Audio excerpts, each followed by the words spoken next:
Gibbs Racing teammate, one of the drivers doing battle for the final spot on the chase grid, as is his teammate for the final spot on the chase grid, as is his teammate Brent Cruz. Plenty of storyline. 2 races remaining before the chase begins. Glad to have you with us here on the CW. Racing coverage later on this afternoon on the CW. I'm Dylan Welch along with Jamie McMurray. And birthday boy Parker Kligerman is back with us. Hey! Happy birthday. Oh, very kind of you guys. We always debate, guys, if this is a true short track. It's considered one because it's 7/8 of a mile, but it is not the speed that you normally go when you think of traditional short track racing. Well, considering I just turned 26, at this knowledge level that I have now, I'm still perplexed as to if this is a short track or not. Jamie and I were debating it because it is. No, there's no debate.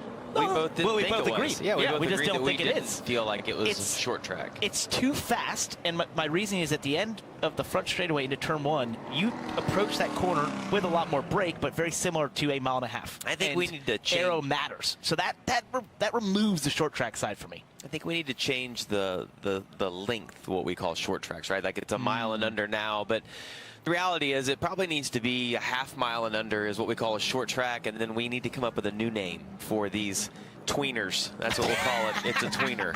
Tweener. We'll just stick with Iowa. Yeah. How's that? Iowa. There you go. A medium. Well, no, that wouldn't work either. No, we're not going to figure it out here. Hey, back to business here. It's a big race for several guys in the field today. We look at the chase standings, the point standings right now. We race here. We're off 2 weeks, and then we go to Daytona to end the quote-unquote regular season. So if you're one of those guys, Brent Cruz, Taylor Gray, William Sawalich, Raja Caruth, this is a big day today. Oof, yeah, and these are high-pressure races. Back in 2023, this phase of the season, I was in this exact position that Sawalich and Gray were in, and it was the highest pressure practice, qualifying, race, every moment, every lap you just knew mattered. You have to lock in at a time like this if you're on the bubble because your whole season hinges on making the chase. It's goal number 1 for every one of these teams, and for a guy like Raja Caruth who, you know, has more pressure probably than anyone because he's sort of fighting for his career in a lot of respects. No announced ride for next year. Not sure what his plans are. He's up against the juggernaut that is Joe Gibbs Racing. An immense amount of pressure on Raja, but if there's anyone that can lock in, it's that young man right there. He's a hard worker, and I know he's up for the challenge. And he's bounced around rides a couple times this year. He's been in the Jordan Anderson Racing 32 car, but in the 88 car for Junior Motorsports for the remainder of the season. Great opportunity to build some momentum here over a big couple of weeks for Raja Caruth. Let's check in with our first 2 pit reporters down on the pit lane this morning and say hi to Kim Kuhn. Hello, good afternoon. It is a warm day here in Iowa, but I want to talk about Raja because he and I had a great conversation yesterday. Walked onto the 88 hauler.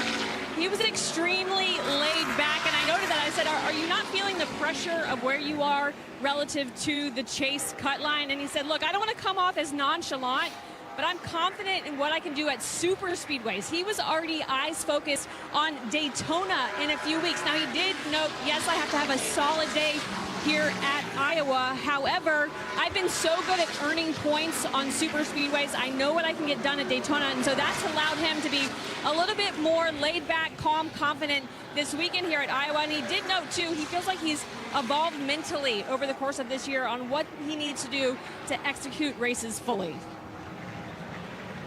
Yeah, it has to be, and we've talked about it a lot, even with Carson Kvapil, just so tough to balance the different teams, the different organizations, the different resources when you're going for this season-long championship and split rides like Raja is. So good opportunity for him to get settled in. The 88 car was good here last year as well with Connor Zilic. So some good notes for he and Marty Lindley to build on here as we go on board with Ryan Ellis.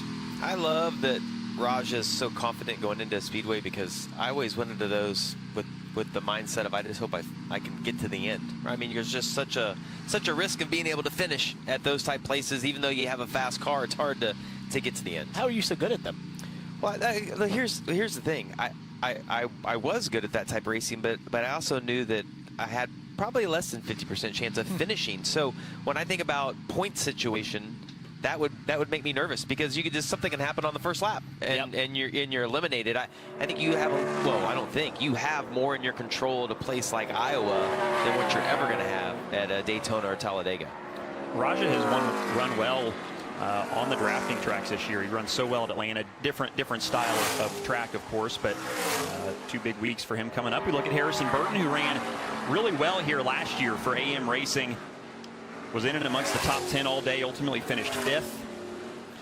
He's had some good runs on short tracks in this number 24 for Sam Hunt Racing. I think all the way back to Martinsville, which was a good run for them. Shown a lot more pace at these racetracks. He's a good short track racer. Harrison Burton, you know, would love to replicate what he did last year here. Was up at the front late in contention. It was a great run there, and I think, you know, these are the type of tracks, I think, of Harrison Burton, they just suit his style. He is someone who has a great ability in the entry of the corners to really sort of settle the car into the corner. Very short track driving style. You know, someone who grew up in this style of racing, and I just think you can see it when you watch the body language of the car on the entry of corners at these types of tracks. You mentioned entry of the corners. Look how rough the track is. You watch Harrison running some laps here. They have, you know, put some newer asphalt down over the years. You can see those big seams. But man, when you go into turn 1, watch this car. It's just the worst point in the corner. Right there. Yeah, right where you don't want it to bounce. You hit the brakes right as you hit that first bump. You're trying to do a wide arc, but if you go too wide, you never get it back down to the bottom. The patch actually helped a little bit and give you a visual of sort of where to place the car, as opposed to before that. But this place is historically the old LTL. Do you remember that term? I don't. Remember the COT came out and we were all saying loose, tight, loose? You get loose on the entry, you then try to turn the wheel out in the center, you get tight, and then you get loose on the exit when it catches. It's every race car I've ever driven here, and I bet if you listen to every single radio come later today, they'll say LTL. It's a Parkerism. It's a deep cut from Parker. Yeah, it is. From one Burton to another, here's cousin Jeb. Finished 15th a couple weeks ago at Indianapolis.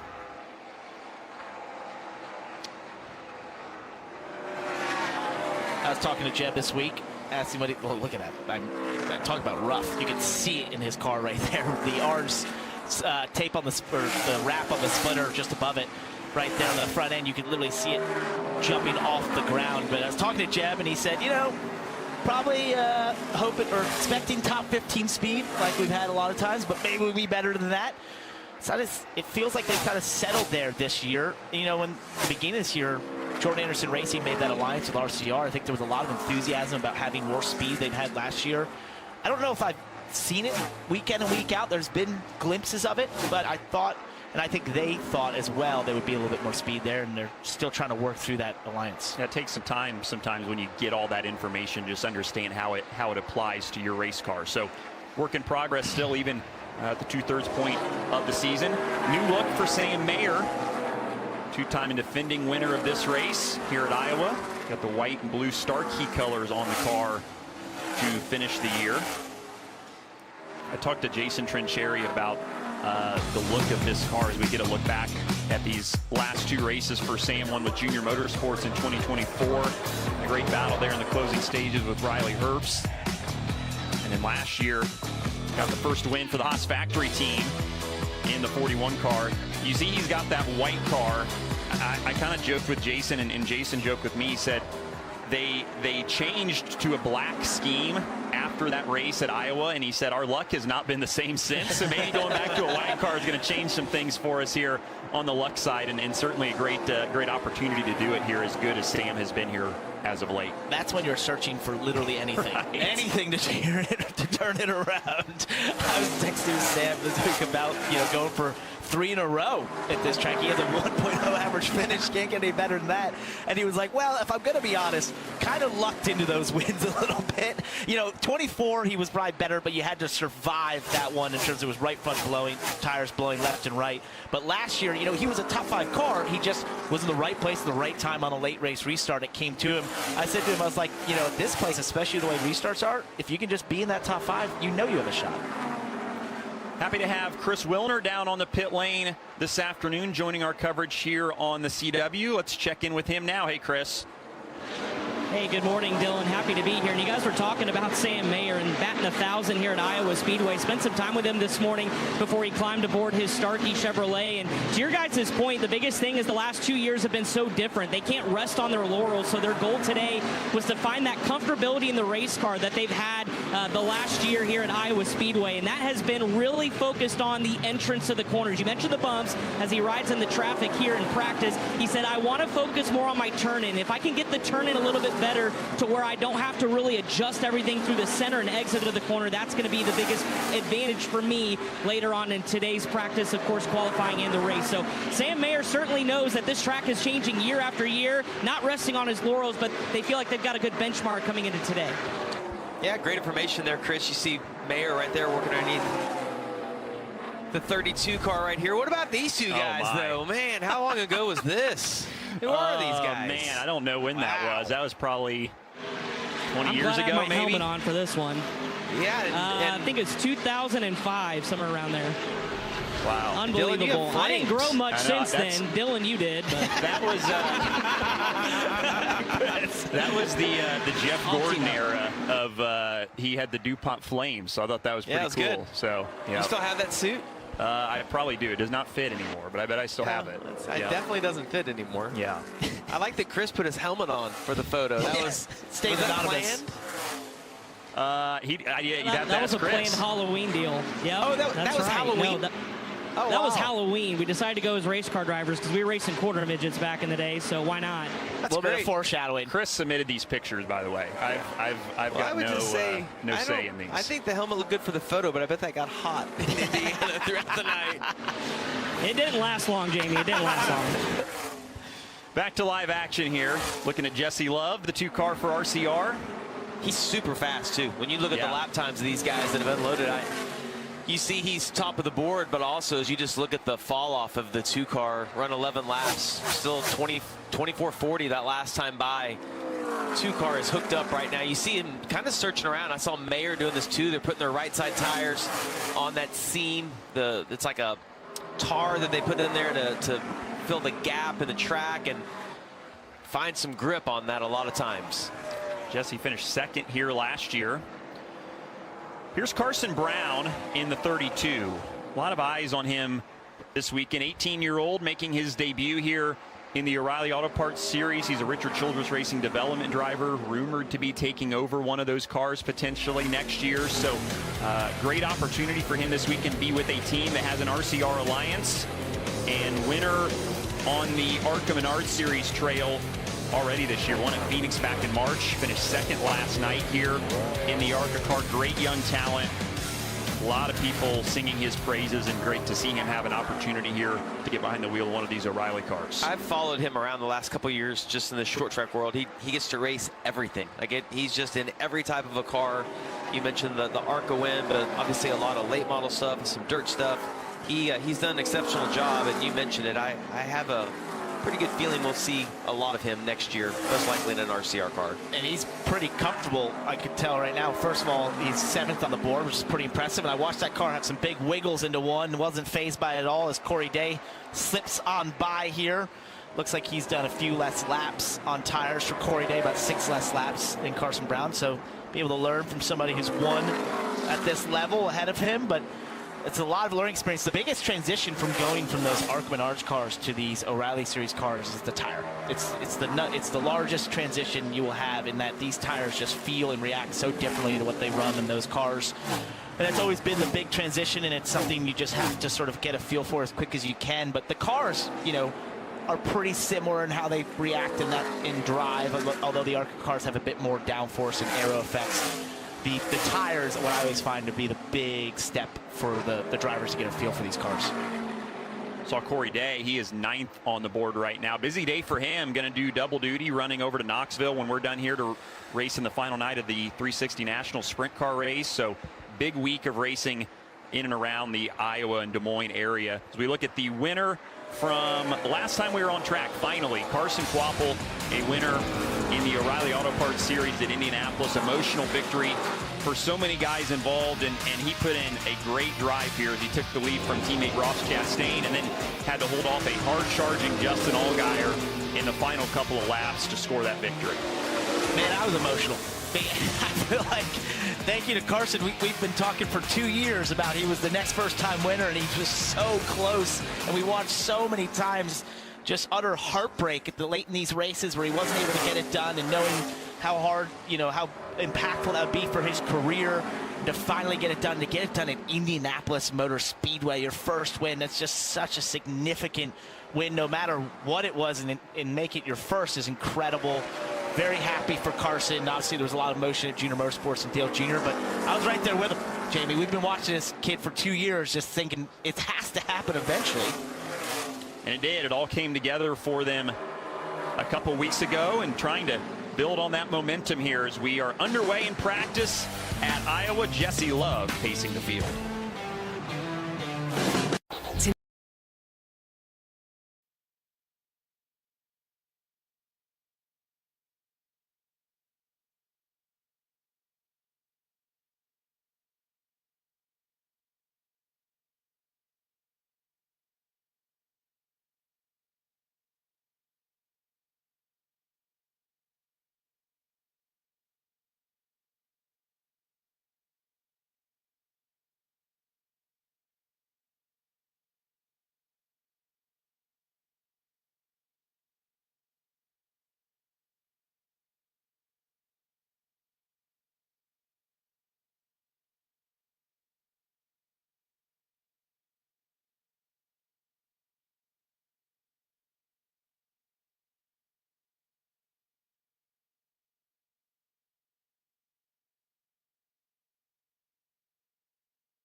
Try and get you a little bit more downforce on entry.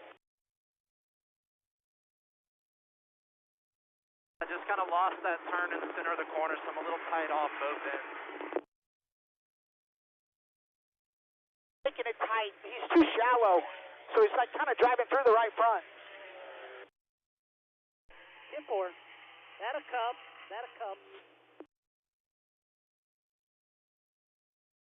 Exit. All good though.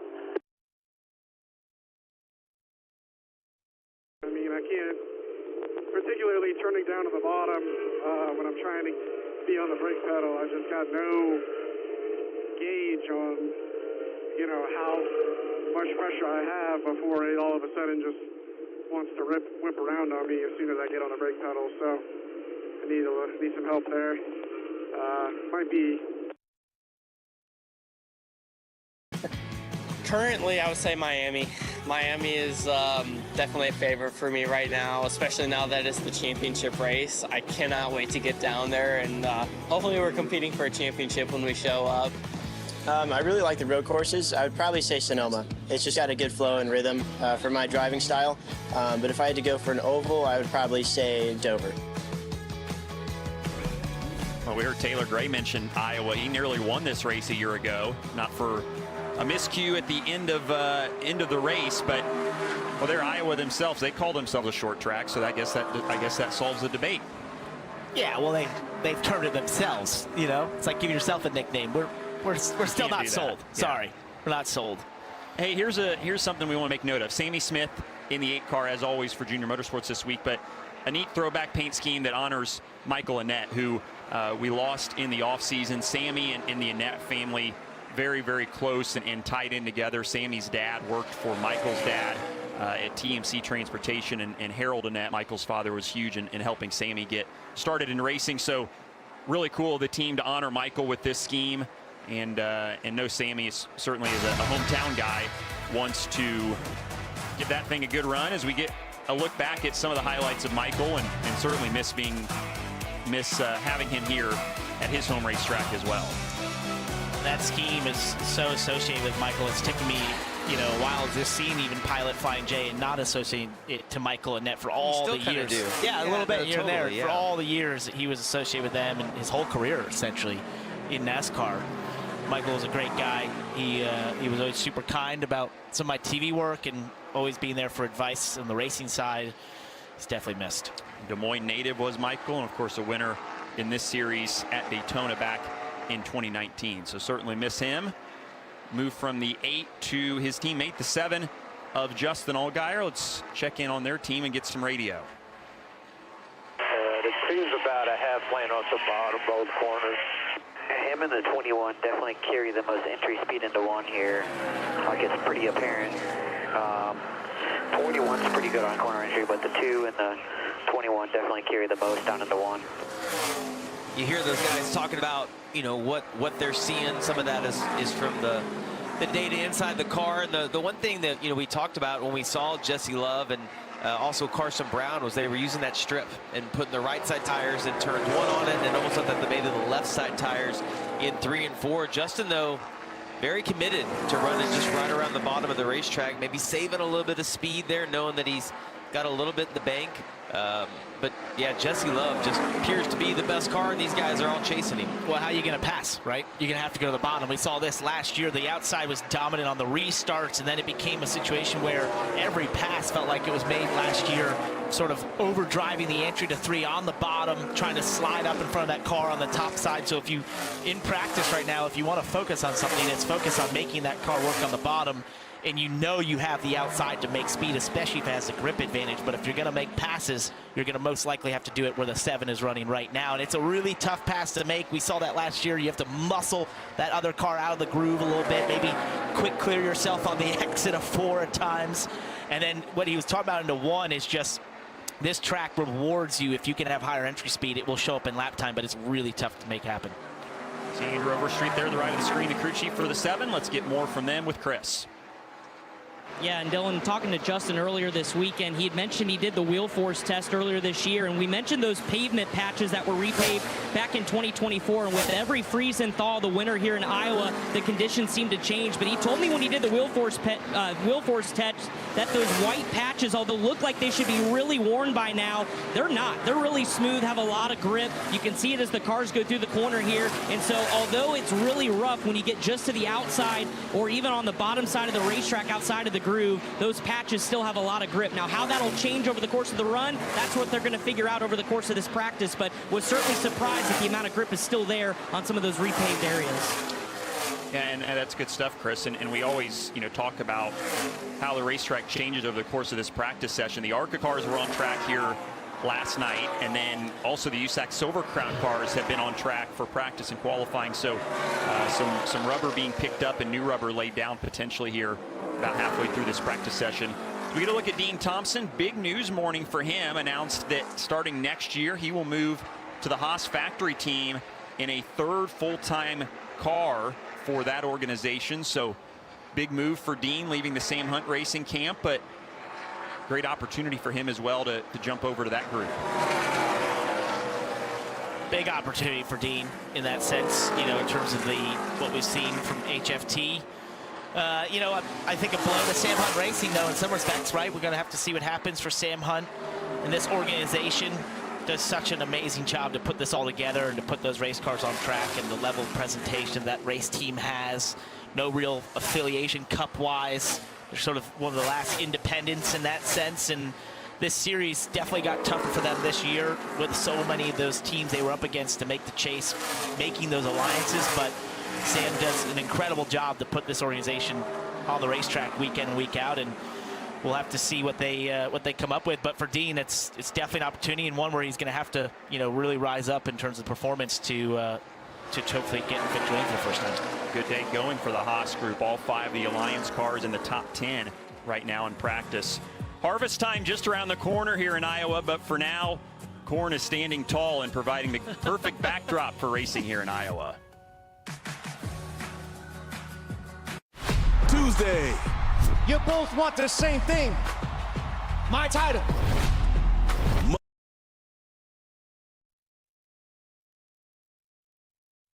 TJ, what do you see?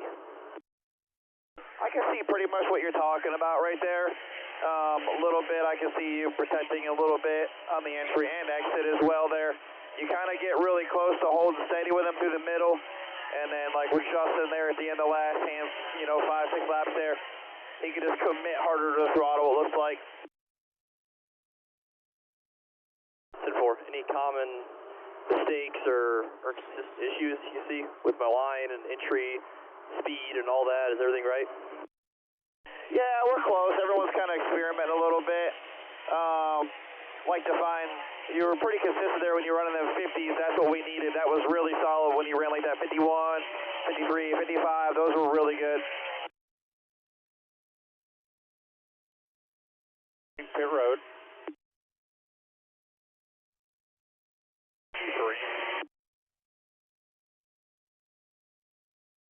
Gonna just mess our exit up.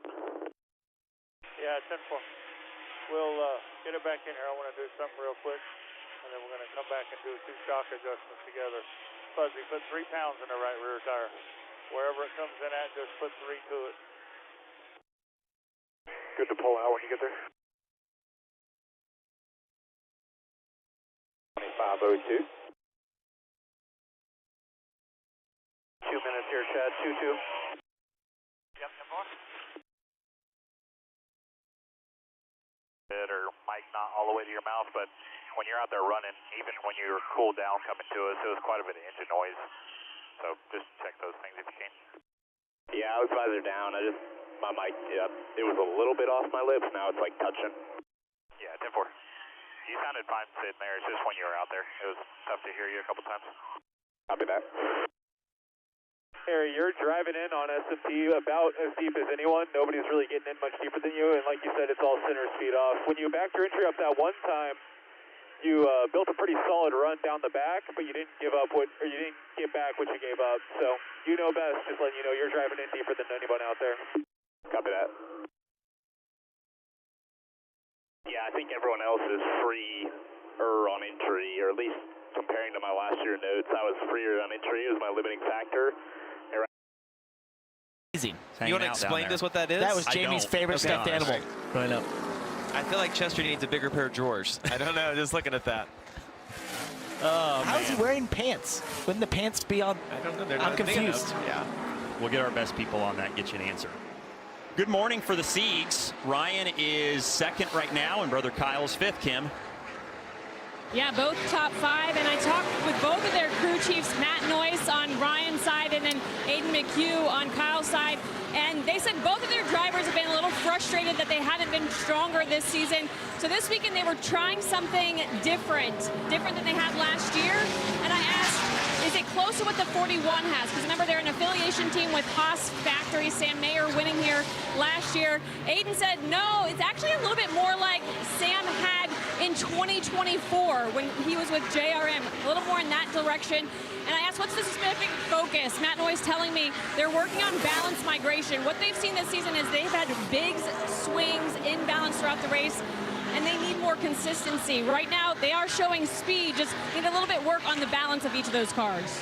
And Ryan, if you remember, had an incident on lap 2 in the race last year with the 21 car, but recovered to finish in the 8th spot. So they really kind of had a pretty good day at the end of the day for the 39 cam. I like that term, balance migration. That's definitely a 2026 NASCAR term. Definitely not a 2006 NASCAR term. Would you have said that back then, Jamie? They looked at you like you had 10 heads. I felt like I wasn't paying enough attention just now when you started talking, because I'm like, where's he going? Balance migration. It's pretty self-explanatory. It's just where your balance heads over the course of a race, but we've found a way to make it sound very engineering speak. Watch. I'm sorry, I'm going to change subjects. Watch the steering wheel of Ryan Ellis right here. Look at how much bouncing around on the entry. That is, you don't want that. You want to be as smooth as you can be on the wheel. Some of that's just how rough of a ride they have built in the car, but gosh, really even on that end where it's not that rough, it just looks like he's fighting that thing so hard down into the entry of the corners. Well, what that tells me is he's searching. So when you move the wheel a ton, when you don't have a lot of feel and you're uncertain where the car is at that point in the entry phase of the corner. And I actually found myself as someone who did that a lot, not even knowing it. And I had an onboard camera a couple years ago, and I remember they were showing it on the big screen, and Kyle Busch walked up to me and said, "What are you doing with your hands? What's going on?" And I was like, "I just can't. I don't have the feel. I'm loose." And he was like, "You got to calm those down." I was like, "I do. You're right, 100%." So you really want to try to calm those hands down.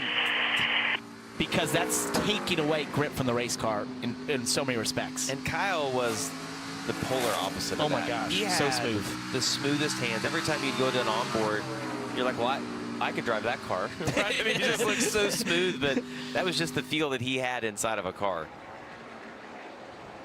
Ryan back in 33rd right now as we break the 20-minute mark remaining in practice. Everybody's still chasing Jesse Love. Talked about the Sieg brothers, 2nd and 5th. Sheldon Creed 3rd, and Jeb Burton fills out the top 5.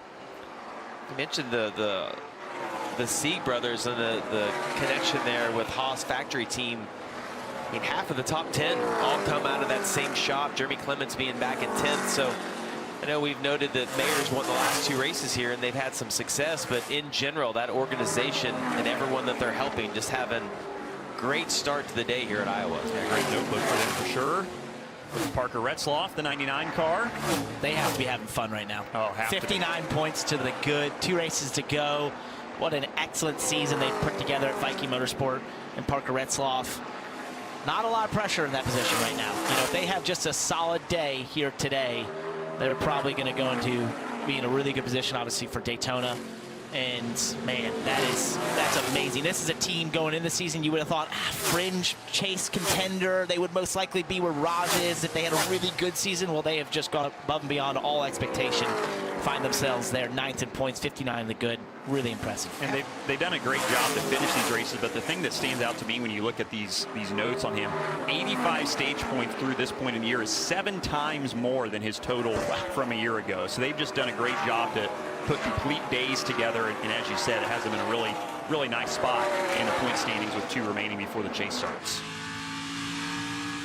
Riding on board with William Sawalich, announcement this week that he'll be back with Joe Gibbs Racing, so that's a big confidence booster heading into this. Get a good look at Williams' steering wheel input, and we referenced the movement that we saw on board with Ryan Ellis. How smooth he is getting down into the corner. Balance of that car almost looks a little bit too tight probably for right now. You see he's running just a little bit higher to me, trying to use that seam and the grip that he can find on that bump though. Wow, even it doesn't look like it upsets the car, but you can see his head bounce on the headrest as he goes across that bump down into turn 1. Finished 5th at Indianapolis a couple weeks ago. 2nd time this year he's had back-to-back top 5s. So let's take a look. You were referencing it, Jamie. So here on the left is Ryan Ellis. That's when you don't want. And on the right is William Sawalich. Far calmer hands. This is what we were referencing. When you have a car you can trust, you understand where it's at, you feel it well.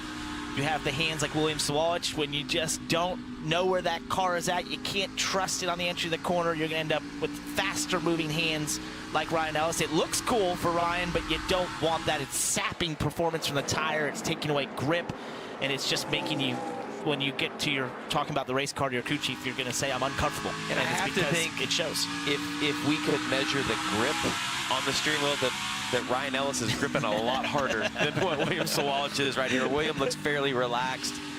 One of the things that stuck out to me, Parker, and this would drive me crazy, is as we ride on board with him, you watch that wheel that is in the middle of his steering wheel. I always wanted that at 12 o'clock or like at 11:30. I never wanted it past 12 o'clock. Ooh, you're interesting. And his offset on the straightaway is to the right, and that makes me automatically feel loose, like turn into a corner to see that. That's the first thing that popped out when I looked at that. So it's entirely driver preference, as you know, because I'm actually his style. Oh, really? I like you mine sitting right. at 12:30, 1 o'clock. Oh, wow. So if you're on a straightaway, you know, the backstretch where it's actually straight, I want it a little bit to the right. And then on the straightaway, or the front stretch where it's curved, I want it kind of sitting at 12 o'clock. Wow. That's what I aim for. Why? Carl Edwards was like that, too. Yeah, well, it worked out well for him. It did. Yeah. It didn't quite work as well for me. It wasn't I just find the wheel? myself winning all those cup races. Yeah. It's driver preference. I think it just depends where you place your hands, where you want them in the middle of the corner. Well, it's a visual thing, right? Exactly. I mean, like, to me, the line is all about when you get loose, knowing, like, how much you're correcting or counter steering and where you need to get back to center so it doesn't snap. But yeah, that would be really, I would have to pit immediately, move that one notch and go right back out. And whenever I had it the way you're talking about, I always felt like I was tight in the center. Because I had so much wheel in it. I'm like, I can't do this. I got to pit and change it. Sawalich 11th, only Toyota in the top 20 right now. So something to keep an eye on there as we look at Sheldon Creed, who is third as we sit right now, finished 8th at Indianapolis. An ARCA winner here back in 2018 is Sheldon. And runs pretty well here, finished 5th in 2024, 7th last year. A little bit question mark on what he'll be doing next year. In that announcement for Dean Thompson, it was said that it was sort of a question mark what Sheldon and Sam Mayer would be returning to HFT, so we'll see. Finally got that big win in Atlanta, got the monkey off his back. I thought that would lead to, you know, those moments, because Sheldon's just been so close, similar to Carson Quapple there in terms of just was knocking on the door consistently, had that insane amount of second place finishes, but it just hasn't really opened up. It seems like HFT at times has just not had the performance we maybe expected out of them. Talk a lot about Brent Cruz the next couple weeks, one of the drivers on the bubble, and struggling a little bit right now. They are 22nd on the board, Chris. Yeah, Dylan, it's not been a great practice session for the young driver in Brent Cruz, who currently sits 11th in points, so right around that cut line, just 13 points above coming into the race today. A lot of chatter on the radio about the handling of this race car, and it is a handful from Brent Cruz. Take a listen. Has just like no front end feel. It feels like it's like a floppy fish. I go in there and it like laid on the splitter really hard, and it goes in there and on entry to one, it's just super abrasive. And then I just wash up the track 20 feet, and then on exit it's like fine lateral, and then I just lose all my lateral like out of nowhere. Well, Parker, we referenced the technical term migration. Floppy fish does not go into that same category. That's frustrating to hear him talk about how much the car is moving around. Oh my! Whoa! So close to see Corey Day was coming to pit road. Maybe trying to simulate what a green flag stop would be. We probably won't see that today. But oof, good heads up driving there by Brent. Yeah, really good heads up. And yeah, floppy fish, that's a new term for me. Yeah. So I'd have to think that just means it feels soft and rolling over on the front end, lazy, all those things you don't want to hear from a race car. You want your race cars to, you know, have really direct movements, react to your inputs really well. That's a good race car. And at this place, you definitely don't want that. You're in these corners for a long period of time. Some work to do for the 19. Final few minutes of practice here. We look back at Ryan Ellis. Those quick hands. Whoa! Extra quick there. And that's why he's moving them so much.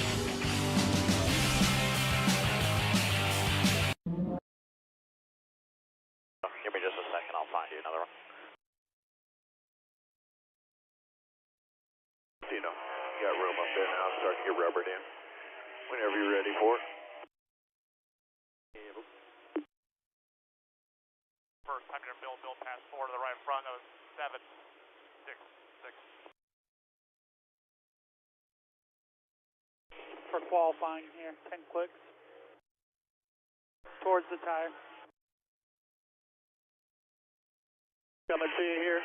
10 minutes left when he gets to you. 10 minutes. It's the best the car's felt all day. Definitely better on the center turn. I'm obviously still fighting it a little bit, but I think it's just some laps on tires. But I felt like it was really good there. I don't know if there's anything else last second here you want to try, Frank. Just whatever, more center turn and still keeping the back in it. Again, that felt better than it's been all day. 4, bud. Come on back, a little left, straight. Come on back. Come on, good. And I feel like I can be really consistent right there with that. I could run right there. I could run those 90s like that all day. Pretty consistent. I'm not overdriving, nice and smooth. Still just fighting ever so slightly, just a little tight in the middle. And then when I go back to the gas, this time it felt like I could feel the car turn when I pick up the gas, and then it would kind of stay pretty neutral all the way up off of the corner. Probably do what I would say like an air pressure adjustment for the race, but other than that, I felt like I was pretty good. See what this here tire sheet says. I think we need a little camber. Okay, 10-4.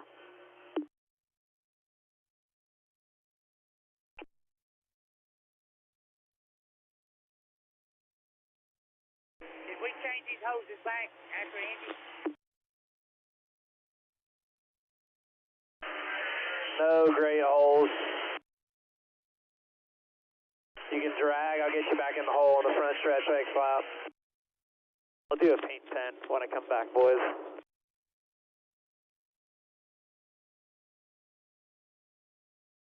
Iowa, so something that crew chiefs and broadcasters and fans alike are going to have to keep tabs on and keep an eye on of just how that may impact things over the course of the race, but designed to try to help expedite the process of yellow flag cleanup and including and encouraging more green flag racing is the goal with this. So great to see a change being made here and that the NASCAR folks are listening to really what the fans are saying. Yeah, and there's large ramifications for the teams on what this means in terms of how they tackle these races. We're not going to go down to every scenario possible, but the big one would be, you know, something like that caution happening with 10 to go in stage 2 and extending stage 3 to be way longer. You can have green flag stops you weren't anticipating, so it can really change things from a perspective on strategy, and it's just adding another variable for these race teams and the crew chiefs to go through, because that's something that these stages have sort of made simpler over the years, was this idea of, okay, you knew exactly how to tackle the race, and this adds a variable that we just haven't had, and we'll all be learning it in real time, and I'm sure it'll catch us off guard up here at times to say, oh wait, you know, this has changed the complexity of this next run because it's made it a run that requires a pit stop versus if, you know, we just ran it the way we did before, it didn't.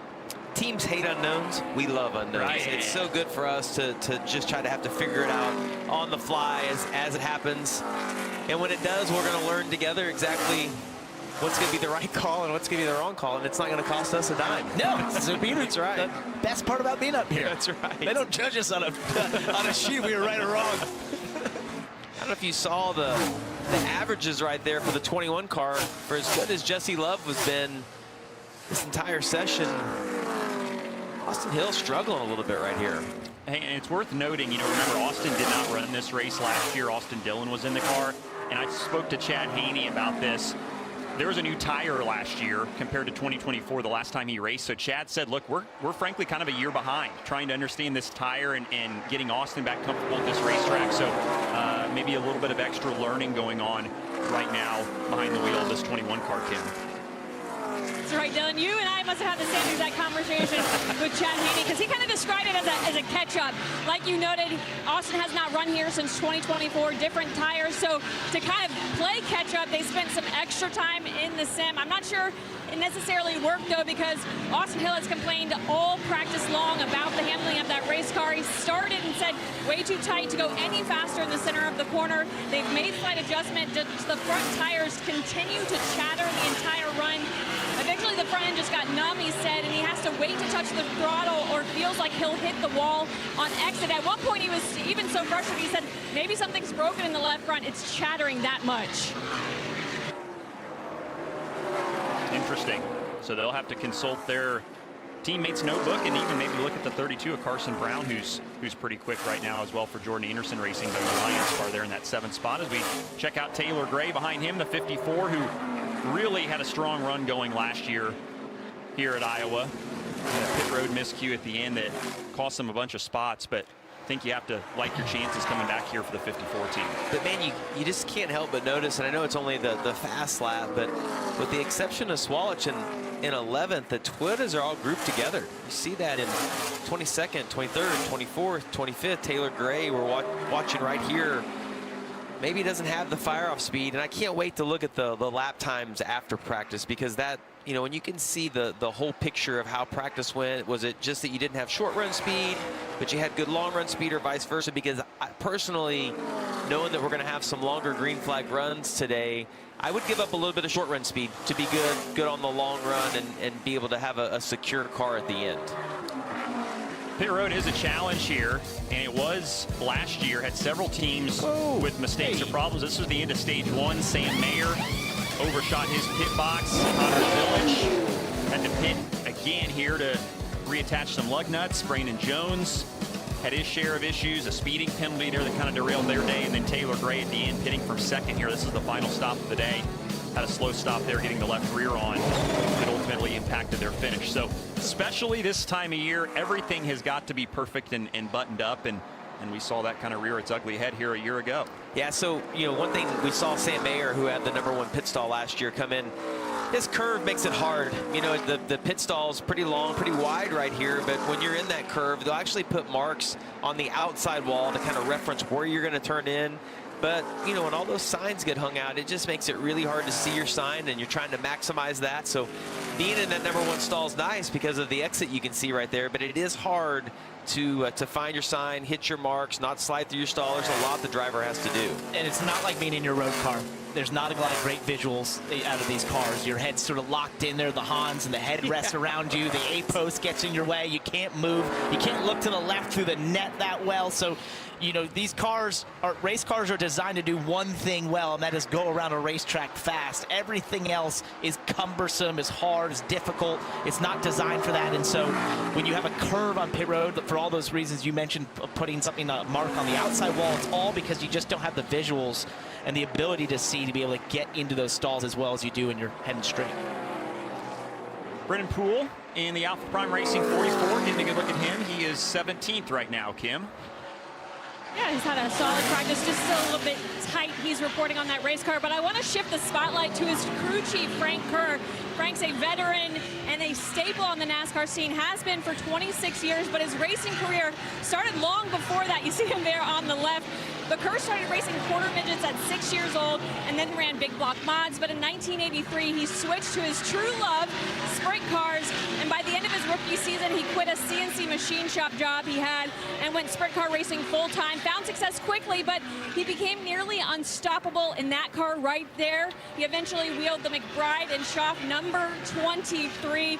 And it was 10 years ago this fall that Kerr was inducted into the National Sprint Car Hall of Fame down in Knoxville, Iowa, the pinnacle of a career that was marked by titles in 1991, 93, 94, 97. And no surprise, yesterday when I got to the garage, the 44 Alpha Prime car had made it through tech. Frank was already gone. He had left to go to the track in Knoxville. And in fact, if you drive the 30 miles south to Knoxville, they might look at you a little funny if you call him Frank Kerr, because in the sprint car world, he is Frankie Kerr, the 4-time sprint car champion driver. Yeah, great story, Kim. Frankie's one of the best drivers in the garage. Kind of retired from racing in his prime to move south and start working on stock cars. So really cool story and great race car driver in his day. Yeah, he's trivia been around. Question for you. Been around for. What, you get a question? I got a trivia question. Okay. For Dylan. Who else drove that 23 car? Oh boy, I should know this. Not Parker Kligerman. No. Who? This is before my time. I know the answer to this. A driver ahead, by Kim. the name of... Oh, Kim, go ahead. Jeff Gordon. Yes. That's right. That is right, actually. That is right. Very Royalty. cool. He's a legend in the garage, but I'm going to tell you, the skills of wearing that helmet over the hat with the headset, those are lacking. That's a look right there. That is exceptional. We showed a Hall of Fame photo and then this. It is a great week of racing in Iowa, as we talked about the 360 Nationals for the wing sprint cars. Been going on all weekend. We talked about Corey Day. He's going to finish up here in Iowa today and then trek down there and run. The USAC Silver Crown Series is racing in Iowa after we're done. So it is a fun time in that part of the country. If you're a race fan of any and all forms of motorsports, you're going to get your fix here in the next 10 days or so. They got a pretty late show tonight if Corey's going to make it there. Yes, they do. Well, he's locked into the A-main already, which is big. That's kind of one of the things he had to do when I talked to him about it. He ran his prelim night Thursday, had to lock in. He had enough points to do so now he can take care of business here and go have some fun. I find that so cool, him, Kyle Larson, the way they do that. It's not in my DNA to have done that, but if I could do everything over again, I think I'd try to be those guys. Going racing like that, multiple races a day, it's so cool. I find it so fascinating with just the dirt world that they don't really care about practice. Nope. It's so overrated. 5 hot laps, you're done. And who cares? It doesn't even matter if you get it. Like, they just jump in and go, and it all works out, and they're not stressed out about it at all. It's awesome. Clock winding down here in practice. Look at Brandon Jones. Trying to figure out where he's at. They did a little green flag. Well, they're all those Gibbs cars, all the Toyotas, are kind of down in the 20s. You see, he's 24th, but had 3 good runs of late. I think about last year, he had that oil leak, and Brandon Jones ended up getting caught in it and spun late. His teammate, though, Brent Cruz, we talked about the struggles that they've had earlier in practice. As I looked at some times, though, I feel like maybe just short run speeds off on that car. Probably not as bad as the floppy fish thinks it is at the end of a run. By the way, we were told that was not the first time that terminology has been used this year by Brent. So yeah, our on-air encyclopedia, Kim Kuhn, noted that I had heard that before and remarked that I'd never heard that before at Sonoma. So. Well, these two have got to be happy. Danny Stockman on the left there, his driver Jesse Love, fastest on every measurable speed chart data, single lap and the long run. Looking good for the two team. We'll go qualifying next at Iowa. In the worst exit. When you rolled bottom, you feel like you just had to overslow to do it? Yeah, I thought so. Like my entry's okay, but I just wanted to drive in deep and get there, keep my min speed up, and I just slipped the right front. Yeah, copy.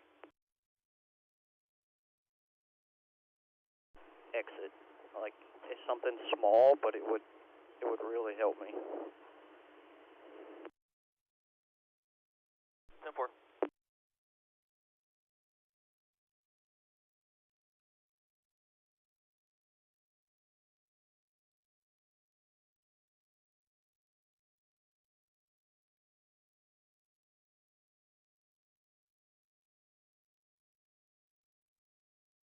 Because it, all good. All right. You know, our brake fans on and get everything cooled off a little bit.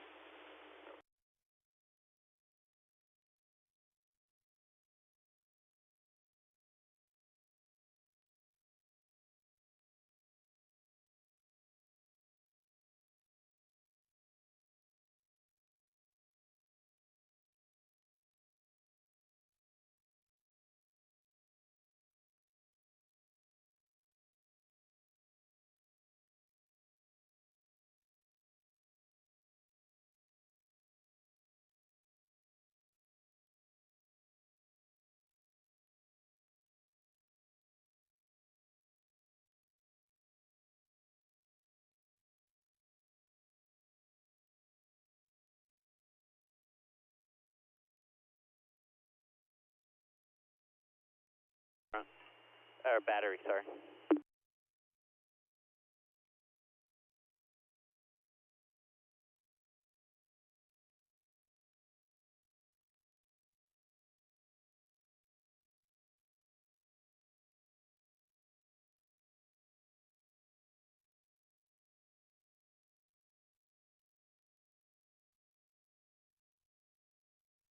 Good here. Parker Retzloff, Ryan Sieg, Corey Day, Sheldon Creed, the top 5. As you get a look at the rest of the top 10, let's hear from the fastest man in Iowa. He's with Chris. Yeah, Dylan, what a practice session for Jesse Love in this RCR group. So have to be pretty happy with it. Jesse, what did your car do the best out there over the course of that session? I think we didn't have to work on it too much. I got out after my first run and just kind of looked at some SMT and kind of thought about my whole run because I don't really think we're like searching for anything, but more for Danny to kind of tinker with some front shocks or some like feel adjustments that I kind of want, like mainly in a turn 3. So yeah, we brought it pretty similar to how we ran last year, made some minor adjustments to it, and thought we got my entry into 1 better than it was last year off the truck. So yeah, hopefully practice or qualifying goes well. Not that it hopes a strategy, but I feel pretty confident in the speed in our Camaro, and I think our Whelen Chevrolet is pretty good in the long run too. A couple of small things that I'm going to look at for 3 and 4, comparing to some other guys, but I think I'll figure that out fine. Year 3 with those patches, did they lose grip, gain grip, or is it about the same over 2025? No, I think they lost a little bit of grip. I thought they lost kind of like 2 numbers of grip from year 1 to year 2, and then probably about half of that this year. So the actual seam work that we found a lot of speed in last year is kind of gone away, but it's still a good mark with how the banking works and how it kind of sets up your exit. So I haven't changed a whole lot from last year, and hopefully we don't run through any oil leading this race tomorrow or tonight. That's Jesse Love trying to go for back-to-back poles here at Iowa, Kim. Well, Chris, Parker Retzloff rocketed to the 2nd position on the board there at the end of practice. You strapped on fresh Goodyear tires, did a mock qual run. Before that, though, did you get all your questions answered about the car and what you need in the race? Yeah, I mean, I think we had a good base to come here from our simulator work this week. And and I think we made it a little bit better. I feel like I didn't like my car after probably 20 laps there in that first run of practice, but I think we made it a lot better. So happy with the adjustments everyone on the Funkaway Viking Motorsports 99 made, and I think we're gonna have a good car to race tonight. So you know, hopefully we can have a good solid weekend. The booth was just remarking what this team has been able to do this season, and with 2 races left to the chase, you're plus 59. Feels like you're in a good spot. Does it feel that way to you? No, I showed up today and I was, you know, felt a little bit stressed out about it, and you know, hoping we can just continue to do what we've been doing for, you know, all the weeks before this. So I think this is a good car. I feel like we've done what we need to do so far in practice, and hopefully we can go lay down a good lap in qualifying and have a good starting spot. And guys, he did tell me a couple of weeks ago at Indy, unless he goes into Daytona over 70 points above the cut line, he is not going to feel safe. All right, well, let's take a quick look. This is what all the guys are going to go back and pay attention to now. This is the lap time graph. You look on the left-hand side of your screen right here. This is your lap time. The lower you can be, the better you are. This is how many laps that you've run across the course. What you'd like to have is a long linear line that stays the lowest possible. Jesse Love in the red. If you look, Parker starts out really quick. Floppy fish in the blue, not so good on the top. But what I see is they tend to kind of trend somewhat close together. So to me, I don't know that Brent's as bad as he thinks he is. And I see there's the refire speed of the 2 car as well. That's pretty impressive. As you circle for me, thank you, Jamie. Great job. I'm good at telling. Good work. Out. You are really good at that thing. That refire speed is what would worry me if I'm Justin Allgaier or another team looking at this, because that tells me the 2 has that short run speed. It's repeatable and it doesn't fall off a ton. You know, if I look back at last year where that 2 was really good in the short run, he was not good in the long run. It looks like Danny Downforce and him and Jesse Love have gone to work and really fixed whatever their issues were last year. And you mentioned the refire speed. We have it for Jesse Love, you know, at 28 laps or whatever. But to me, when I look at Brent Cruz's here, actually fired off pretty good. So whatever adjustments they made to that, they didn't have it initially. Some of that could be, you know, when you went out initially to start practice, but yeah, looks pretty good. You guys mentioned, or you did, where the times kind of met in the middle. I've heard Seth and Brent both talk about that sometimes Brent goes back and looks at the data. He kind of realizes, oh, maybe we aren't as off pace as we thought we were. Yeah, so right. So it's interesting to see that comparison for sure. That will get easier with experience, young Grasshopper. That's something you learn. It's young bull, old bull. Yeah, that's right. Well, hey, we're done with practice here, but stick with us. Qualifying is coming up next. The run for the pole here at Iowa. For those of you tuning in right now on the CW app, qualifying also live on the CW. 6 minutes.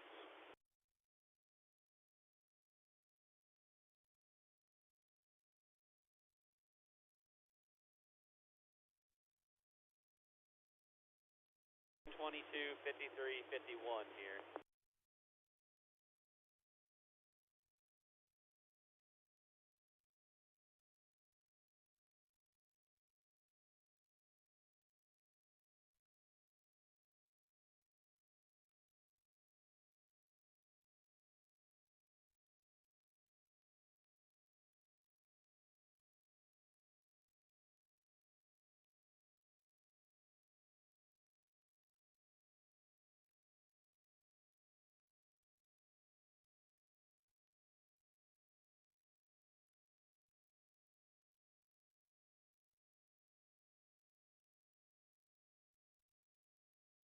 No line, first lap, and then move to the bottom, or you think I need to stick with something for both laps?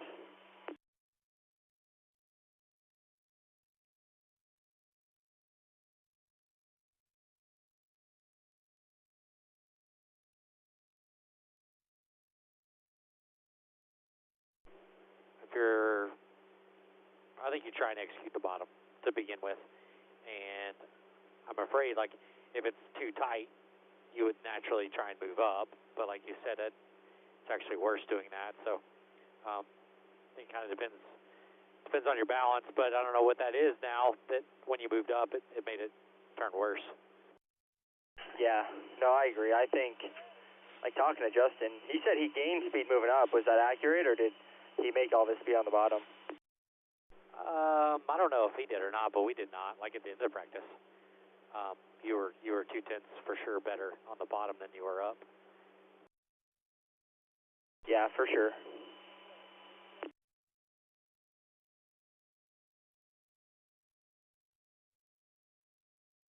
1 minute, they're going to start coming around.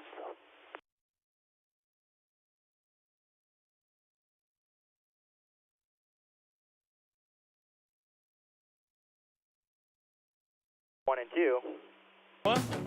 Ready to go qualifying for the O'Reilly Auto Parts Series. Joe Gibbs Racing in the mix this week. See Brandon Jones, William Sawalich, one of the bubble drivers, and rookie Brent Cruz, who will have a lot of eyes on him the next couple of weeks. Practice done, it's time to qualify here at the Iowa Speedway.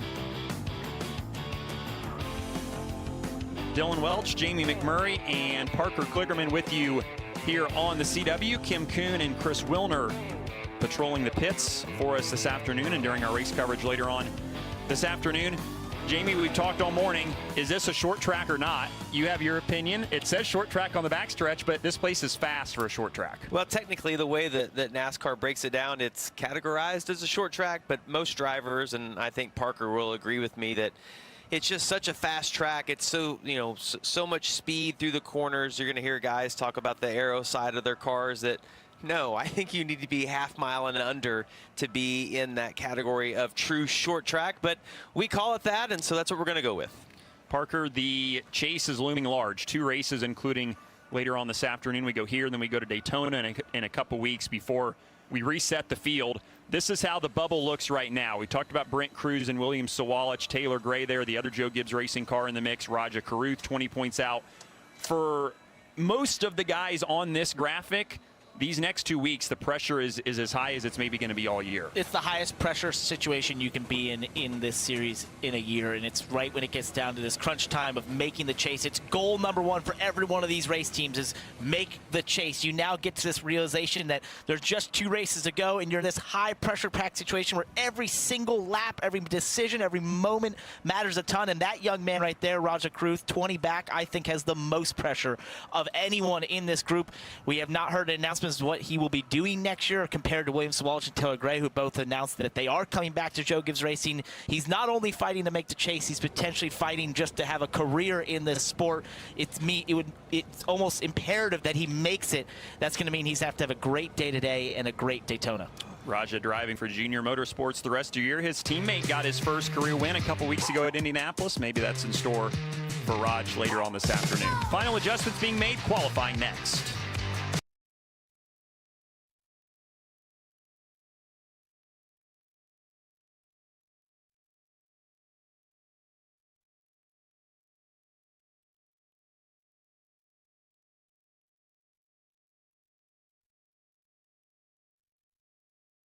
For fast lap, I think I'm going to try to use that same approach, just obviously with a lot of more speed, but high entry with as much speed as I can carry to the center, and then try to pull it down and then just throttle up. I think that's probably the best bet. Yep, I agree. That's kind of was my thought. The stuff you lost time on, or the time where you lost time, they're going to gain with the changes plus stickers. And that's where like 39 ran. So I don't think that is going to be a bad thing. And if you overdrive a little bit, you have a safety net. Yeah, for sure.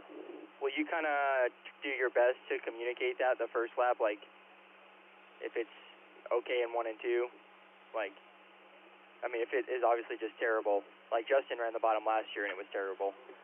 Like, if you feel like that's the case, and try to communicate that before my second lap, and I'll readjust fast. Yeah, we can do that. I'll compare off of the 2's fast lap in practice for our qualifying, and if it's slow on the bottom, I'll just say go back to default, which would be moving up to where we thought it was going to be. Just go back to default would be like where we studied trying to run. Yeah, 10-4. So you just try to do it before turn 1 at least, like off of 4 or at the flag stand. Yep, I will. I'll just say, if I don't say anything at all, just keep running like you are, try to make pace with what you got. And if I say go back to default, just go back up to, run that first seam, both ends. But I don't think it's going to be an issue. Yeah, 10-4. we can do that.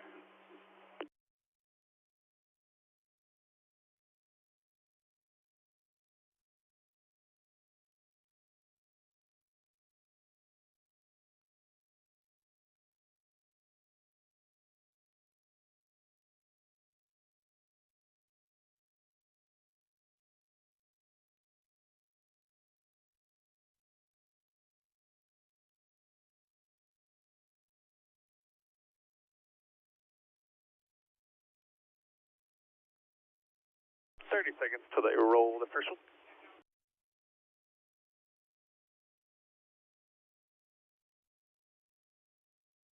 We'll do that today. NASCAR O'Reilly Auto Parts Series taking on the fast-paced short track here in Iowa. Our coverage at 4:30 p.m. Eastern Time on the CW and streaming live on the ESPN app.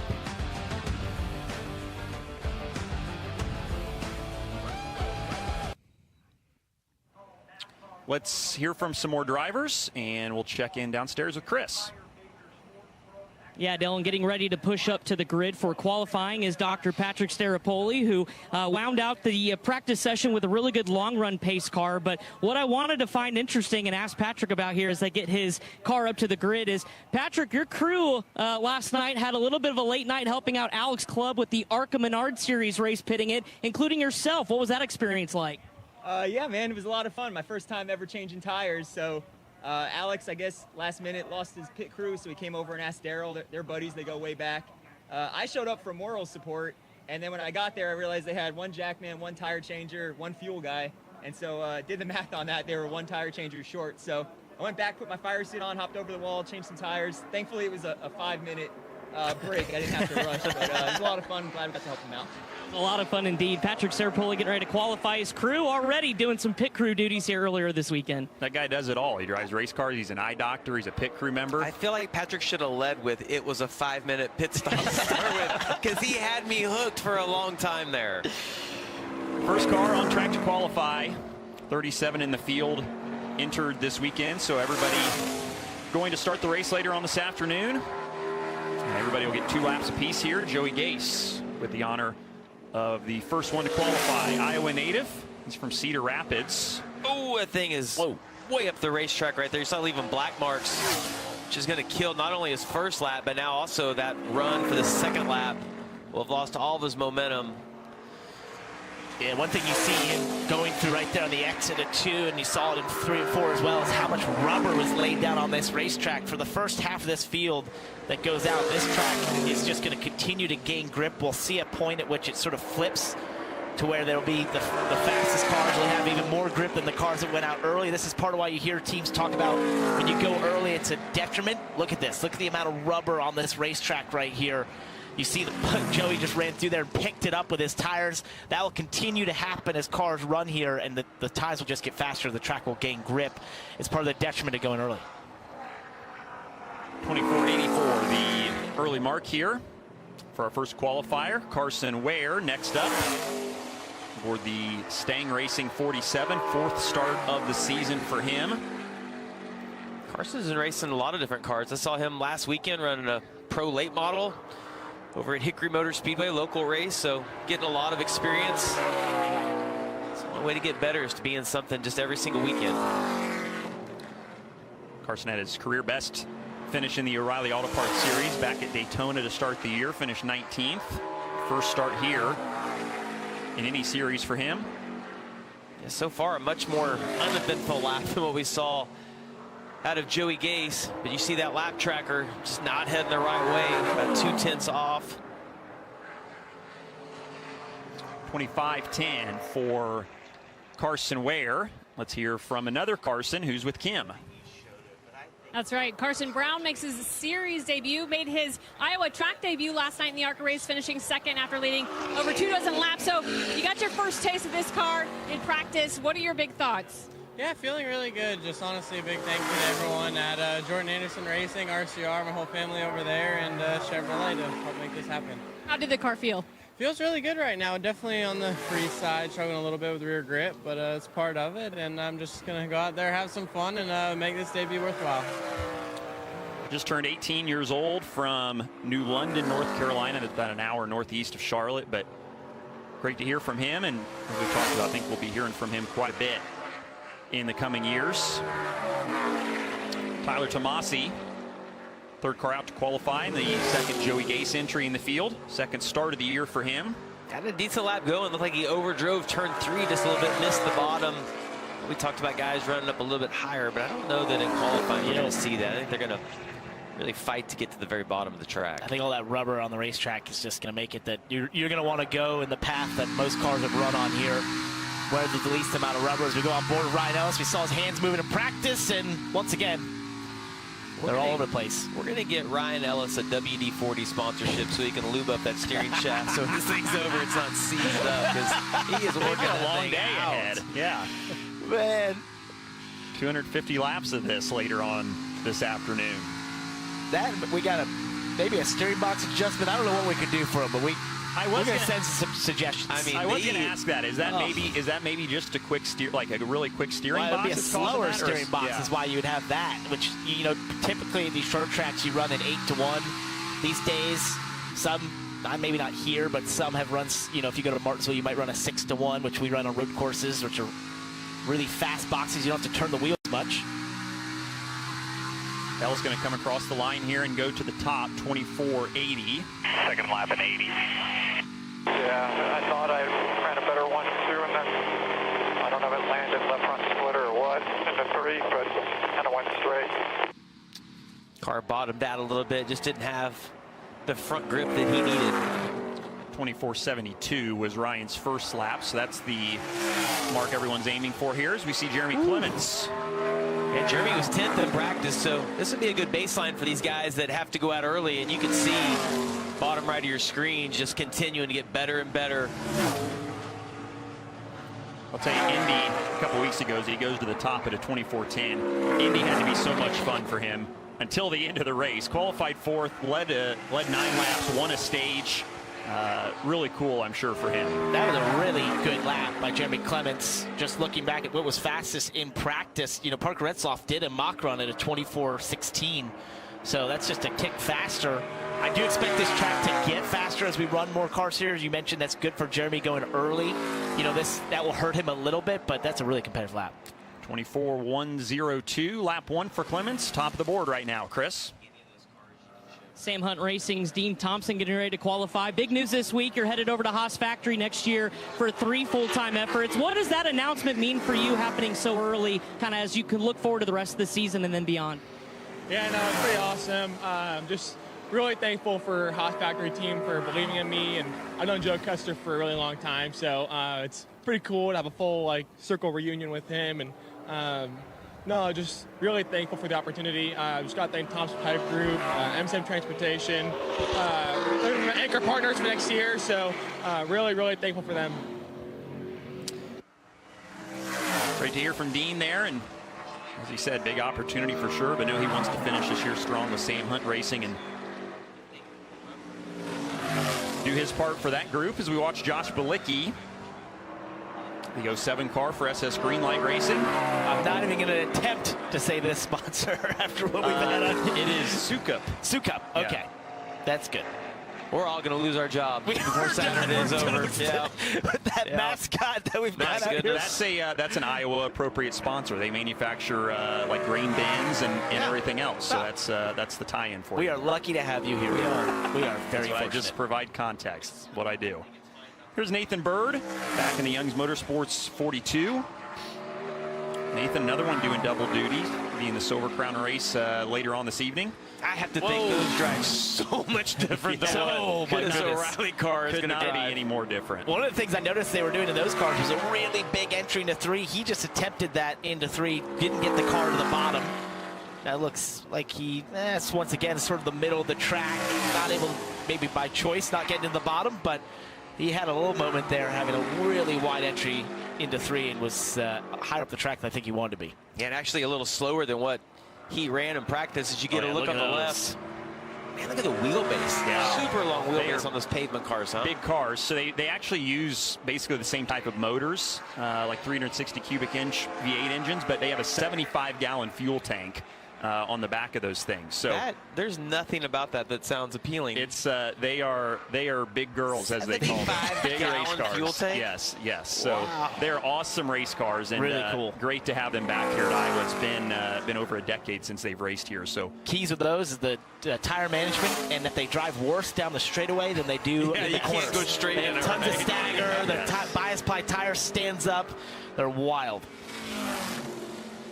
Mason Maggio back in the DGM racing number 92. 12th start of the year for him. And first start here at Iowa as he goes to second on his first lap, 24.64.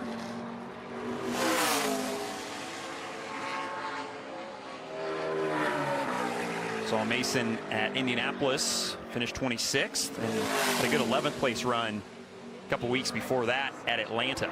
Good first lap. At Costa Oil on board. Been a supporter in this series for a couple of years now.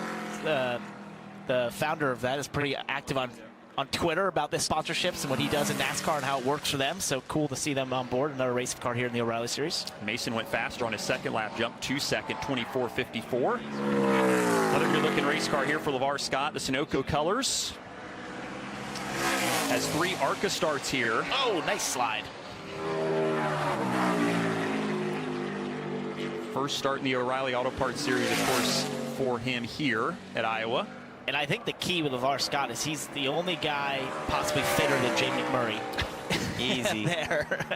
If you follow him on Instagram, this guy. He was barbecuing. I know. Well, he's just got to be one of the fittest race car drivers in NASCAR. I won't lie. His workout program, he's top notch. You got to give him some credit there. Well, I wasn't going to go down that path. He's a lot younger. Yeah. Nice. Speaking of that, how old are you today? Don't even worry about it. Yeah, 26. birthday boy. That's right. Yeah. Just under 36 40. is the new 26. 2 consistent laps there for LeVar Scott, 24.42 and a 24.43 has him second right now. Kim? And 2 consistent years here at Iowa for Sam Mayer.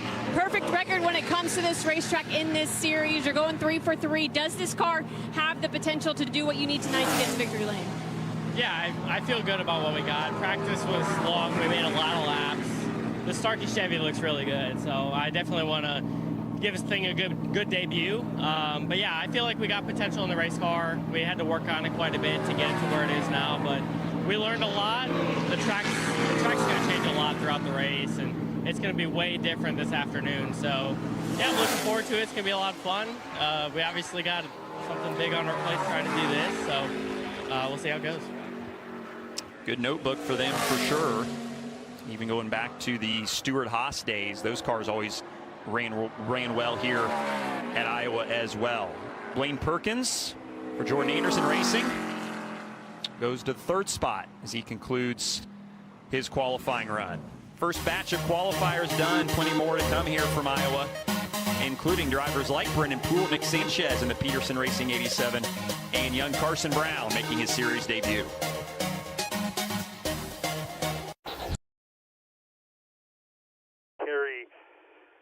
The good cars that have run so far in the top 3, they'll carry that to the wall, to the end of the restart zone is when they get to the wall. So if the slow guys, they've been getting tight before that second line on the restart zone, that's where they lose time. 10-4.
Yeah, I'll get them.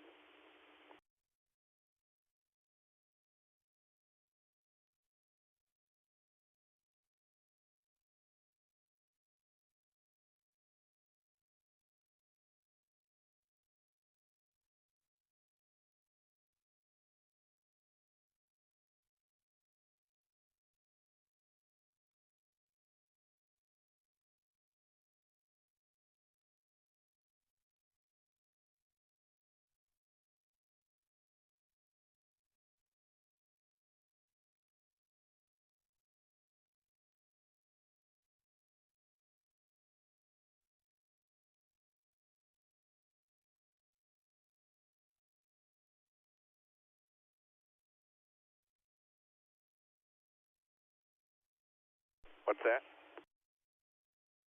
Show you see this lap here.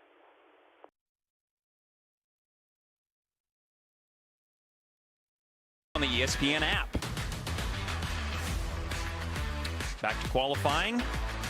Kyle Sieg out next in the butt-face Chevrolet. There it is, Jamie. Officially our favorite car of the day right here. In all of its glory. And it was fast in practice. It was. Yeah. This could be a really good lap. 6th in practice overall. We'll see where Sieg lines up. You see about a 10th and a half off on this first lap. Through 3 and 4, kind of running a big wide entry, and again, didn't get all the way down to the bottom. Cost him a little bit of time.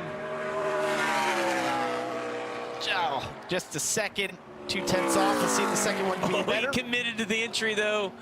Gonna pay a little bit of a penalty on the exit. A better lap going here. See if he can get it to the bottom of 3 and 4. Just not able to get to the bottom. No, he's not. You get it? Oh, no! Hang on! He's going to save it. Chester's cheeks survives. Chester's cheeks are full right now. He was staring right at the wall. Well, hey, lap 1 was good enough for second. Definitely Code Brown. That's the other thing that came to mind. The jokes write themselves here. Well, Man alive. Look at the right rear chatter, though. Oh, yeah. Got loose on entry and just chased it up the racetrack. Fortunately, he didn't back it into the fence right here. No damage, just a couple of flat spots. I'm so scared I'm going to say something wrong. I feel like you're looking I'm like, boy, be careful with your words. Yeah. That was sticky. Oh, man. You mentioned how fast he was trying to get into turn 1, and he tried to carry that same level of a commitment into 3, and this is what happens. We talked about this place being loose on entry. It just is, as we get another look at Chester Cheeks. And the one thing just to point out is we look at the top 5 in qualifying. That all happened on the first lap. So that second lap, inside the car, you just kind of got to know the grip's not quite there. Most of the good guys are doing it on their first lap, but fortunately, he didn't tear anything up. Yep, no harm, no foul. Just 1 lap, though, for Kyle Sieg, and fast enough for second right now. Chris? Yeah, here with Sammy Smith, the Johnston, Iowa native, watching Kyle Sieg's qualifying effort. But first off, let's talk about this race car, honoring Michael Annette, who I know has meant so much to you and your family. Now that it's here on the racetrack, what does it mean to see it and be a part of this kind of tribute to Michael? Yeah, it's awesome. Appreciate Pilot letting us do it. Go back to their 2017 colors. And, yeah, it means a lot to be able to do it with Michael and do it for Michael and do it here at Iowa is special. So felt good about our car in practice. We, waited a while, so I didn't think we got a great read on what we need to do to go fast, but I think we made good adjustments and, yeah, hopefully go qualify good and mean a lot to be able to put this in victory run today. Thanks, Sammy.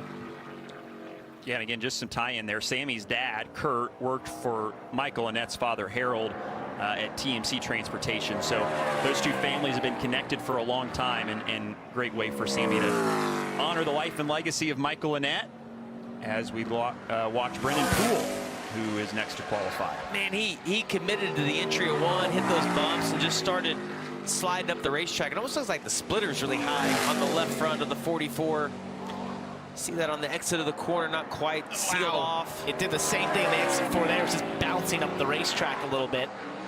High commitment lap. You would have wanted a little better speed out of it at the end, but I still think that was a solid lap considering all the things we were watching in that car. Yeah, one thing we're going to talk about all this practice long, and Parker referenced it, is why the track gets so much faster. And if you take a look at this tire tracks where Joey Gase ran through, it started to pick the rubber up. When you see this clean spot right here, and it happens on the bottom, it just is free grip for these guys. So when you go back out later in the run, the track, it's like a completely different track because all of that rubber is picked up. And the track usually has a transition point where enough rubber has been picked up, especially if everyone's running the same line, that it's usually halfway through the amount of cars in a qualifying line that you'll get to where suddenly the track just has more grip. And no matter what lap you put down as an early car, you can't combat the amount of grip out there and start pulling it sideways off a 2. Not a bad lap going here, about a 10th and a half off of full speed right now from Jeremy Clements, but going the wrong way. Yeah, but he completely missed turns 1 and 2 and still had a decent lap going. Talked about turn 1 being better. We'll see if he can regroup. Goes to third, 24.32. Lap 2 was the faster lap. He is way up right there, chasing it all the way to the wall. Patrick does have some experience here back in 2014. ran the ARCA car here. Garrett Smithley in the 0 for SS Greenlight. Veteran of this racetrack, at a 10th place finish here back in 2017. He's choosing to put the left sides on that strip you see there. Starting to see some of these drivers and teams migrate up a lane almost from the bottom. Maybe just thinking that's where the track is headed. Garrett's definitely in that category. You see the left sides once again up on that strip. Got the night fire protection colors on that car this week. Good looking race car for Garrett. It's got flames. That's half the battle right there. That adds at least 10 horsepower. You could have driven this car. I could have. Based on that fire suit I saw earlier. Yeah. Garrett improves on lap 2. Jumps to 10th at a 24.80. Kim?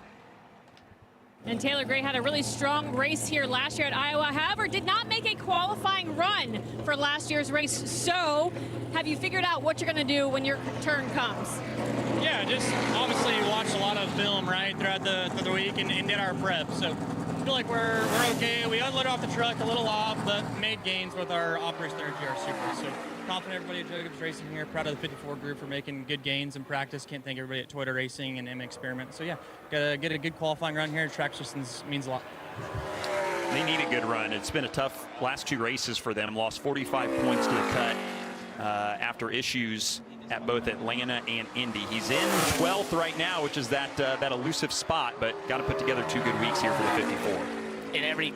When you're in his position, every lap, you just know it's high pressure. Yep. This qualifying lap, high pressure. Every moment and decision you make is a high pressure situation. As Nick Sanchez completes his second, that's gonna be a little slower. Got it on his first lap, just a 10th behind Jeremy Clements. And we'll see some more of Nick here in the coming weeks. Team announced that he'll be in this car for the next 5 races, so that takes him through Bristol in mid-September, and then we'll reevaluate things at that time. So good opportunity for him. Good opportunity for this young man as well. Carson Brown, the 32 car for Jordan Anderson Racing. First start for him in this series. He's a Richard Childress Racing development driver. First guy we've seen get all the way to the bottom there in 1 and 2, only about a foot off. Looked like that car rotated really well. He talked about it being loose in practice. Definitely had a moment there in 3 and 4, lost 2 tenths as he got down the center. It's like it took off up the racetrack tight.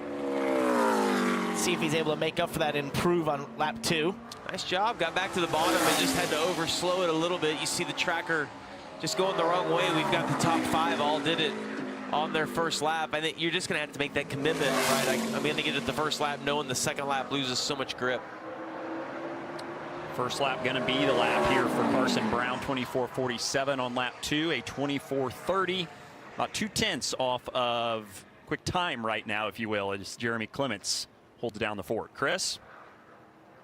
Brandon Jones getting ready to qualify. Had a really good race car here last year, albeit that pit road speed penalty probably costed you. But how was your race car? When you go to qualify here, do you run the seam or do you try to avoid it with this kind of 2-lap dash?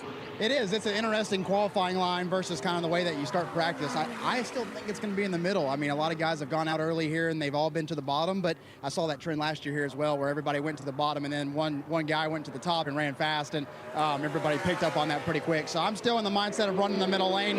That's kind of where we ended practice as well, but I think as a company we were off just a little bit to get going, but as practice went on, we were really competitive and one of the better cars here this afternoon and the one to beat, I think. So thanks to Master Garden, Criterion, Menards, everyone there on their support. I'm looking forward to try to get them a win here in a Menards country in Iowa.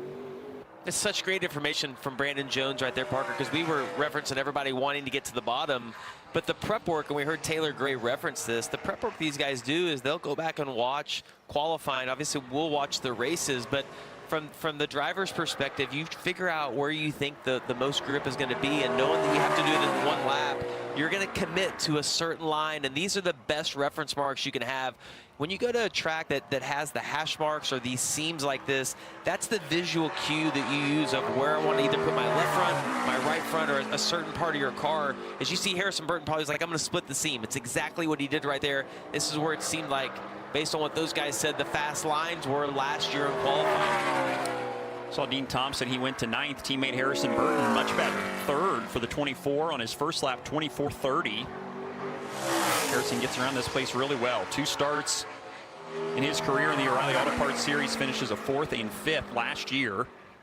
with AM Racing. Sparks from out there underneath the splitter. That thing's on the ground. Oh, Big hang on. wiggles. Had a great exit though. Actually gained some Still speed. improved. Yeah. 2 good laps for the 24. 24:26 the time for Harrison Burton. Talked about these guys splitting the seam. We saw him get to the throttle right here through the middle of 3 and 4 and just woo-hoo-hoo, walked it up there. Driving it on the exit. Used all the racetrack to hang on to that one and put in a good lap. PR guys do it all down here, making sure the logo looks good. Got to make sure it looks good for TV. Nice. Left front on the seam on corner entry, and then kind of coming across it some for corner exit, trying to make the straightaway a little longer. Okay. Yeah, he's getting in now, so we'll a couple more minutes. He'll be on.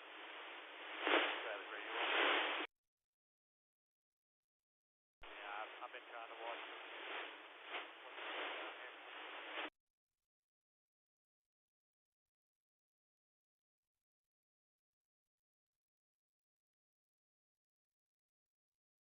That we saw last year. Right now the 51 is P1. With the 2410 he ran the paint both ends. Guys that have tried to run the paint since then have slowed down, so right now everything's consistent with what we think or what we're planning to do. Just wait for some better cars to run.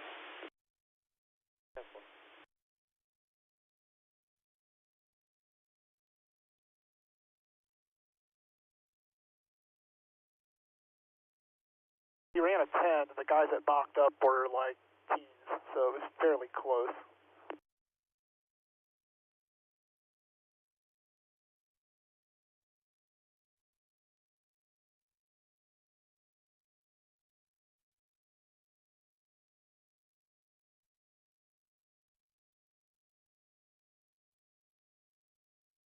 A few more higher where you go. I had it at about 93, 94 when we did our mock run. Right now we're 107, so it'll constantly creep up.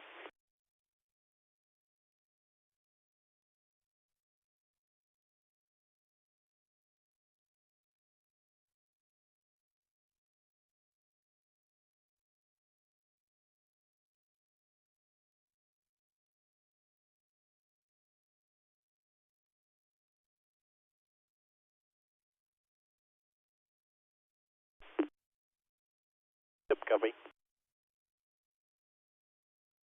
For pickup.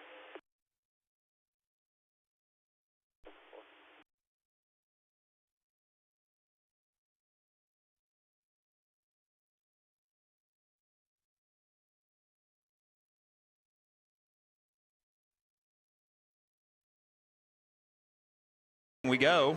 91 car on the racetrack. That is Derek Lemke, who was pulling onto the racetrack as the 28 of Kyle Sieg spun, so he pulled back down pit road, and they gave him some time to cool things back down before he rolled back out here. So supposed to see him a little bit earlier in the order, but here he is, the 32-year-old from Minnesota. That's such a horrible position to get put in. You get heat in the engine, heat in the tires, and then mentally you've sat on pit road preparing to go run these, you know, edgy laps, and then you have to start that whole process over again. Series debut for Derek. Seen him in the truck series last couple of years. Going here. Yeah. Rack Shack Barbecue on board. I feel like lunch is near. I'm real hungry. Thank you for that. Go for some of that. Yep. I think the fact that he doesn't get to race every single week, even harder position to be put in. These guys that do it every week take it for granted, just, you know, being able to do that. First lap will be the one that sticks, but 2 really close laps for Lemke. 12th is where he'll slot in. 24:55 for the 91 car. Jeff Burton next up. Back to the original qualifying order here. 15th place finisher last time we raced a couple weeks ago at Indianapolis. So interesting to see Jeff chose to go to the bottom. We heard the Toyota guys talk about wanting to run kind of the middle, and we saw Harrison Burton run through the middle. So Jeff's getting all the way back at the very bottom of the track right there. Coming the right way. Yep. 7th in practice. Great exit. Really good exit. 24:19 for the 27. More than one way to skin a cat, I think is what they say there, yeah. Do what you think is right. stuck with what worked maybe in practice on that first lap, as you use often. If you don't do a mock run, you'll use that first lap almost as a teaser for what you'll do in qualifying. Not going to be quite as good on lap 2, but still a good qualifying run nonetheless for Jeb. 24.27 on lap 2. 24.19 has the 27 in the second spot behind Jeremy Clements right now. Chris? Dylan Brent Cruz making his first O'Reilly Auto Parts Series start here at Iowa. You had said during practice at one point it was flopping like a fish. So did we solve that? And what do you think about qualifying here? Yeah, I don't really know where I was going with that one, but I'm sure Seth understood it. We got it a lot better. So, yeah, I feel really good about it. I'm excited to go qualify here. I ran the ARCA race here last year, so I have a little bit of laps. So we'll see. I'm excited to put this number 19 Mobile One Toyota GR Supra up front. It's Brent Cruz. Seems like the long-run speeds where these Toyotas have been at. We'll see what he has in qualifying. And a new fast man, Ryan Sieg, continues the strong day for the Sieg brothers. Washes up the racetrack. Oh, just quit it. Quit it. Yeah, shut him. He was 6th quick in practice, and at a 23.96, first guy into the 23-second bracket all day today. This lap is not going to be it. But lap 1 good enough for provisional pole. Not sure why you'd continue running there, especially considering how fast he was on the first lap and have that moment out of 2. Either, Ryan or the crew chief just come on and say, hey, let's quit this. There's no reason to keep going.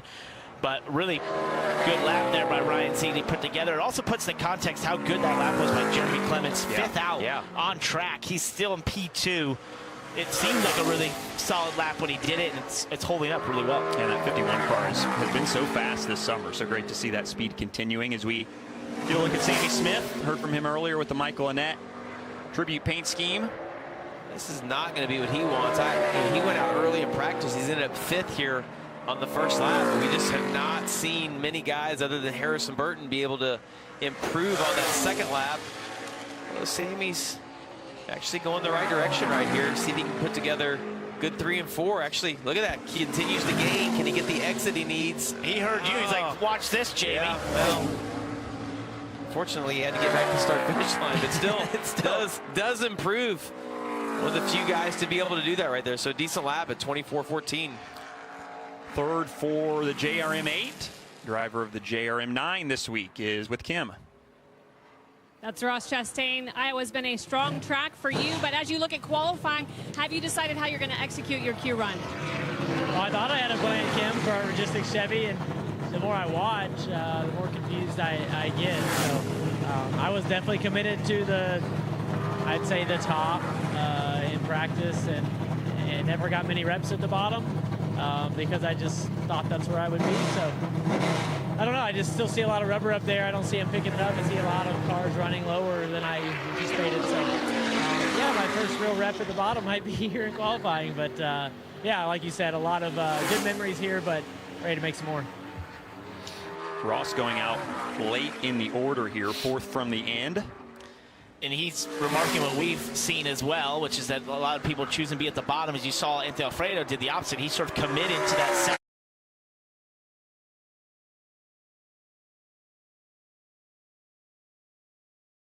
second groove. It has not paid off for him. A better second lap up the 7th.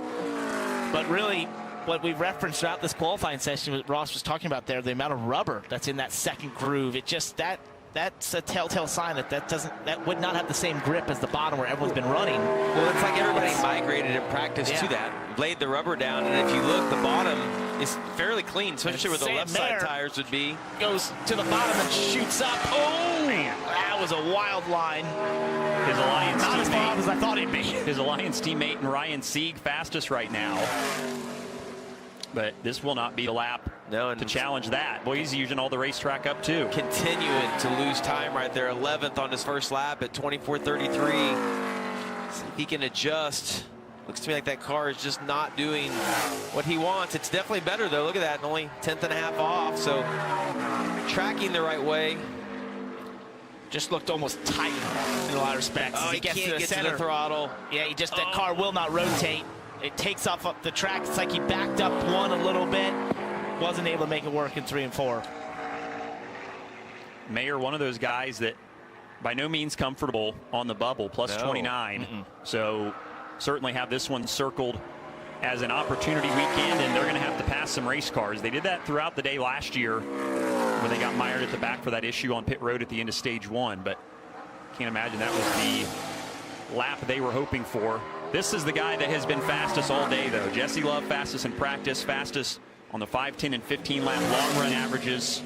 These guys can't get turned, though, running through on that seam. Just see so much speed right through the middle, not able to commit to the throttle. He's committed to trying to be that groove up, which gets you a better exit. You'll see it come his way on the tracker here down the backstretch. There we go. He didn't put it together here. All about the exit here. A little bit lower. No. Can't put it down on exit. Did a nice job off the 2, but tracker went the other direction through 3 and 4. Good enough for 4th right now for Jesse Love, 24-14. Chris? One of our bubble drivers, Raja Karuth, getting ready to qualify in the HendrickCars.com Chevrolet. So, qualifying so important here. What do you have for him on this 2-lap run? Well, Chris, we're kind of just watching to see where everybody runs at. We've been trying to decide if we're going to aim for the bottom or the first team, but our HendrickCars.com Chevrolet is super fast, and excited to be with JR for the rest of the season. So, huge thanks to Mr. H and Miss Linda and everybody at JR Motorsports and the Hendrick Engine Shop. So I think we'll qualify pretty good. I went to Knoxville last night, by the way. I went for the first time. It was cool to watch some World of Outlaws last night, and overall, back to Iowa Speedway, I think we'll qualify pretty good. But I'd say we got some good speed. We're just trying to figure out where we're going to end up to go and run at. A lot going on in the region. That's Raja Karuth. Raja got a big stage win at Indy last week for Jordan Anderson Racing. Good weekend for him. And Taylor Gray was high right there. And I tell you what, watching Raja there and his body language, you wouldn't know he's in the pressure pack situation he is at the moment. He's 2 races ago. He's always cool customer. He is very calm, cool, and collected, and a lot of times that can manufacture some performance. 6th for Taylor Gray on his qualifying run. Remember, he didn't get a qualifying run in last year, had some issues in practice that relegated him to the back of the field. You watch Parker Retzloff on a pretty good lap here. And if Parker can just back up what he ran in practice at a 16, that'll put him 3rd right now. He's tracking to be a little bit better than that, though. Yeah, it's going to be about an 06. Nope, 14, almost exactly what he ran on his mock run. So probably expected right there. You just see all those guys cannot get that car to rotate through the middle. Then they get so high on the exit. And once you get up out of that groove, you see it gets rough. The track's dirty. He's adapted a little bit. They can get into the corners hard, but it's just getting rotated and getting a good exit. Still on that second lap, gonna go close. Yeah, picks it up. I thought he had a chance there, just the way he was exiting. 24.149 on lap 1, 24.144 on lap 2. Good enough for 4th for the 99, Kim. And the series last winner, Carson Kvapil, will qualify here at Iowa last. Now that you're back at the racetrack, though, having checked off that first win box, just what's your headspace? How's it affected you mentally to come back as a race winner in this series? Yeah, I'm super excited that's out of the way. I feel like it was a really long time coming. Obviously, I think we've been really close in the last 2 years, and just all worked out there. But I feel really, really relieved. I don't have a lot of stress right now. I know Rodney and everyone in this Bass Pro Shop Chevrolet brought us a new car, so we were all right in practice. Worked on a few things, and there's probably a few things I need to work on, but going out last year in qualifying, so we're going to see what we got. Hopefully we can get it close to the pole, if not on the pole. Such a cool moment to see Carson in victory lane after so many runner-up finishes. Man, struggle right here for the 21. Yeah. Austin Hill's going to be all the way back in 19th. Well, they were 20th in practice, so yeah, didn't really pick up too much there on the 21 car from practice to qualifying. Going to have some work to do for the 21 in the race. Final batch of qualifiers up next. Plenty of cars with speed. Sheldon Creed, Corey Day, and Ross Chastain in the 9 for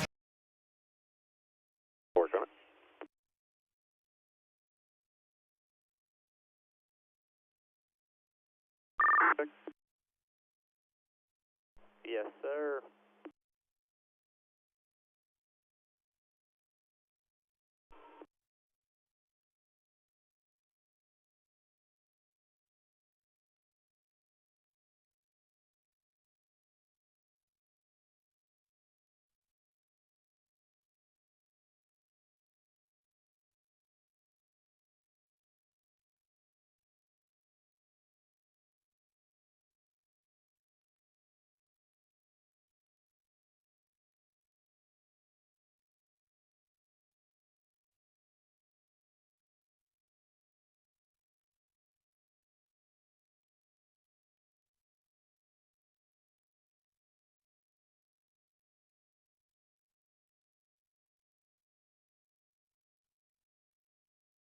what you did when you ran bottom. The third lap of that last run that we did, he's probably a quarter car lower in the center of 3 and 4, but very similar entry shapes and all that. Okay.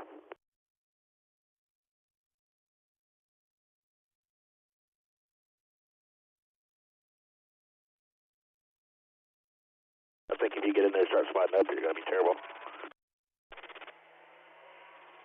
Yeah, copy. In shape in the corner and then being, the bottom center off. Yeah, I understand what they meant. Copy. In practice, I don't feel like anybody that's been deeper has been better. The couple that have been deeper have struggled more to hold the bottom or had to park a lot more. I agree with that. It's hot and slick. This 20 should have a good lap, I would think.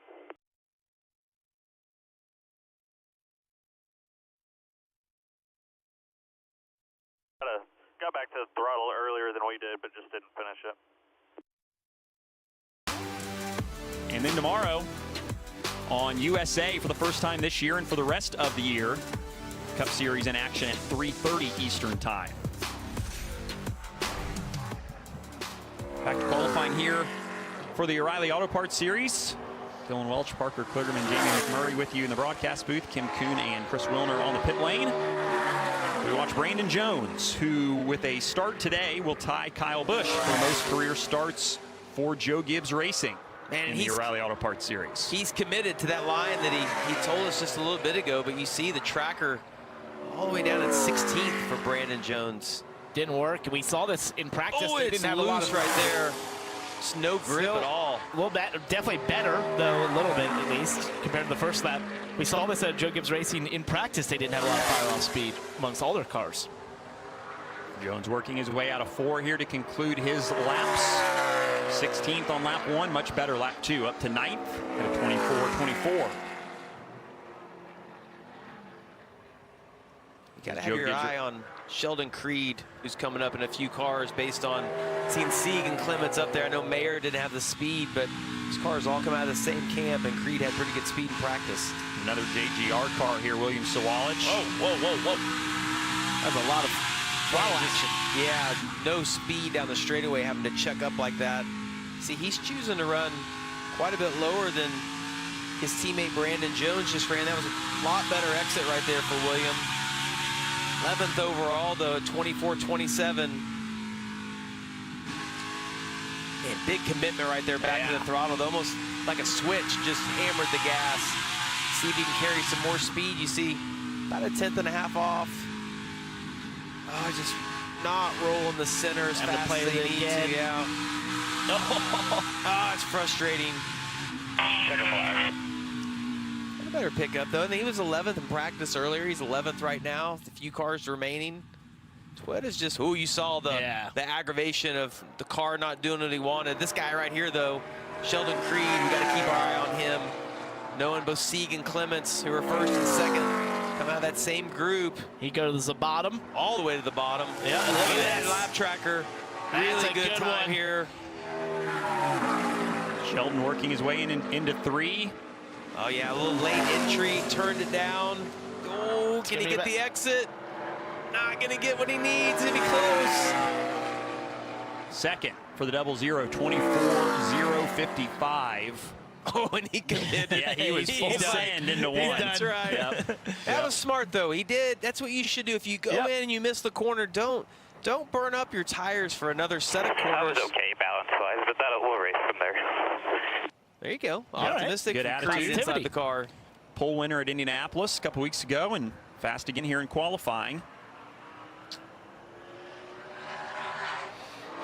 Floppy fish.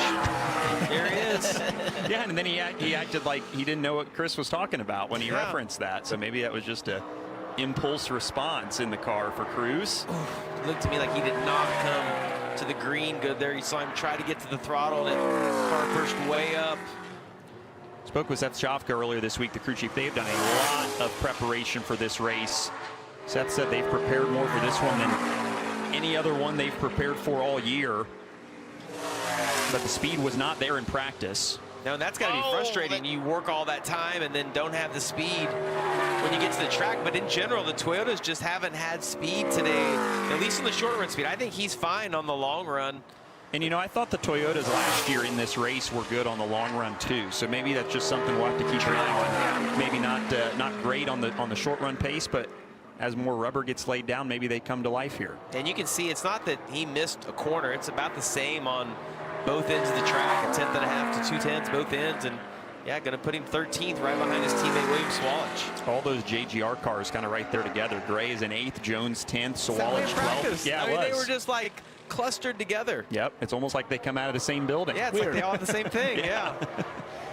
Here's Corey Day in the Hendrick Motorsports 17. He made a start here last year in that limited start campaign driving this race car, finished 24th here a year ago. And I think Sheldon sent a message to all these drivers and cars after him, which is go to the bottom in 1 and 2 right now. That was everyone saw the speed he had on his lap in 1 and 2, trying to get to the bottom. Good little comeback right here. You see a good 3 and 4. Get to third? Yeah, fourth. Nice. 24-14 for the 17. Actually, that's the same lap that Sammy Smith and Parker Retzloff ran. Yeah, but he's going to be a little bit better here. Yeah. He had a really good 1 and 2. It's so hard if you're Sieg on the left. This is just painful. You watch all the fast cars go out afterwards. Checkered flag for Day. Lap 2, a little slower, 24-149. So 4th, 5th, and 6th, they'll run the exact same lap. And Day, by virtue of his standings in the points, will get that tiebreaker, so to speak, and be the fastest of those 3. So that is pretty remarkable. Well, when we say the O'Reilly Series is tight and competitive, we really mean it. Ross Chastain next up for Junior Motorsports. Ooh, got a good lap going. He went to the middle. Kind of ran in the middle of the track, split that seam. See, he's just below it, almost putting your right sides on it here. This is where Sieg was so strong, was 3 and 4. Oh, it's trending the right way. Not enough. Lap 1, 24-030 for Chastain. Thought maybe he was the best of the Junior Motorsports cars here a year ago. Ran this 9 car. Ran up front most of the day. And still going to be a good second lap here, but a touch slower. And he'll take the first lap. 24-030 the time for the 9. Sieg survives another one, but he's got 3 more Junior Motorsports cars here to finish out the order. The first one up is Raja Caruth in the 88. And it's starting to feel real for Ryan Sieg. He could have a pole right here. But you don't want to give yourself too much hope when you have this many fast cars. Oh, look at this is the a great 1 and 2 by Raja. Really good lap, just a little bit ahead. Heading into turn 3, Sieg's going to be able to see exactly what we're seeing. His turns 3 and 4 were just really good, though. Yeah, these guys can maintain 1 and 2, but about a 10th off down in turns 3 and 4 for Raja. Still a good lap, though. He goes to 3rd, right behind his teammate. I think if you make it through lap 1 for Sieg, you got to feel good. Nobody's really picked up too much here in these later qualifiers on lap 2. And that's a big statement by Raja Caruth to be this fast in qualifying, considering all the situation, the chase bubble and points right now. He just put all his competitors behind him. Yep. Sent the first blow to all those that think that they're going to hold him off from making the chase. Hey, talk about pressure. That's delivering under pressure right there. Great way to start the day for the 88. Raj goes to 3rd. Here's Justin Allgaier. Besides Sam Mayer, the only former winner in the field here. This has not been a place since the series came back that Justin is particularly liked, but it's going well for him on this lap. So we'll see once again. 3 and 4 was the moneymaker for Ryan Sieg. Look how much time. Everyone loses so much time in 3 and 4. Going to be close here for Allgaier. 5th. Lost a little bit there at the exit of 4. Yeah, 1 and 2 doesn't seem to be the issue. It's 3 and 4 for all these guys, just putting that whole lap together. But Justin's had another great turns 1 and 2. This is probably the best second lap we've seen. But again, yeah, I mean, it's a 10th every single time for those guys on the exit of 3 and 4. Allgaier better on lap 2. He goes to 4th. 1 more to go. It's the most recent winner in this series, Carson Kvapil, who won at Indianapolis. Ryan Sieg, who has never started on the front row in his 422 career starts in this series, holding his breath for 2 more laps. Well, if you're the one of Carson Kvapil, you better put a 10th in the bank on this end if you're going to be Sieg. You see it's so close right here. Can he do it? Can he find that little bit of grip? We haven't seen anybody be able to do it so far. Nope. And again, it just evaporates the wrong every time. way, yeah. Feeling good about it. Sieg's going to start on the front row no matter what, but I think he might be on the pole here as Kvapil goes to 3rd on his first lap. 24.042. All of those cars so close together on speed. Well, they need a hero 3 and 4. I'd feel pretty good if I was Sieg at this moment, knowing that 3 and 4 has been his strength all day long. Here's the checkered. Not going to be enough for Kvapil, but still a nice qualifying lap. 3rd for the 1 car in the middle of a couple of his teammates. But for the first time in his long career in the O'Reilly Auto Parts Series, Ryan Sieg going to lead the field to green this afternoon. Maybe that first career win is in sight and perhaps closer than ever as the crew celebrates. Let's get the thoughts from our pole winner. He's down with Chris. Yeah, what a moment here for Ryan Sieg, who had to painfully watch all those cars try to make laps to beat his qualifying time. Ryan, what is the significance of this? 422 starts later, you finally get a pole. No, it's been a long time, and now everything seems to be clicking. We've been, working super hard at the shop, trying to come together with the Haas factory team and the Alliance shop. So it's finally coming together for us, and no, it's a special day. It's my mom's birthday, so this is a nice payoff right here for her and I. So hopefully we stay out front all day, and we'll get to victory lane in our SIAP Chevrolet.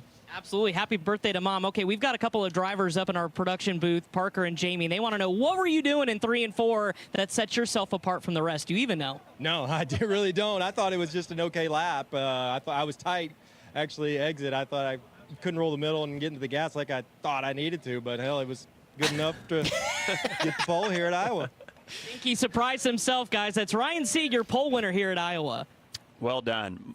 Mama Sieg's birthday and Parker Kligerman's birthday today, so there you go. All the best people are born today. That's right. Here's a look at how we will line them up later on this afternoon on the CW. Ryan Sieg and Ross Chastain sharing the front row. Lots of junior motorsports presence there in and amongst the top 10, and some Haas factory representation as well.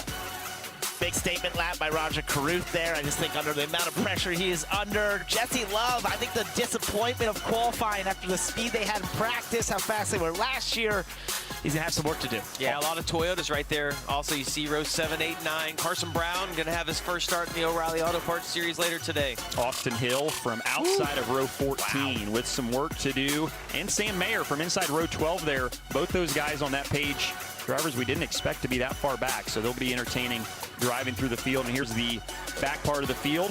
And Ryan Ellis there, we've been on board with him all day, watching his hands back in row 16. Hopefully they've got some magic they can find to get that wheel calmed down, or he's going to be worn out at the end of the day.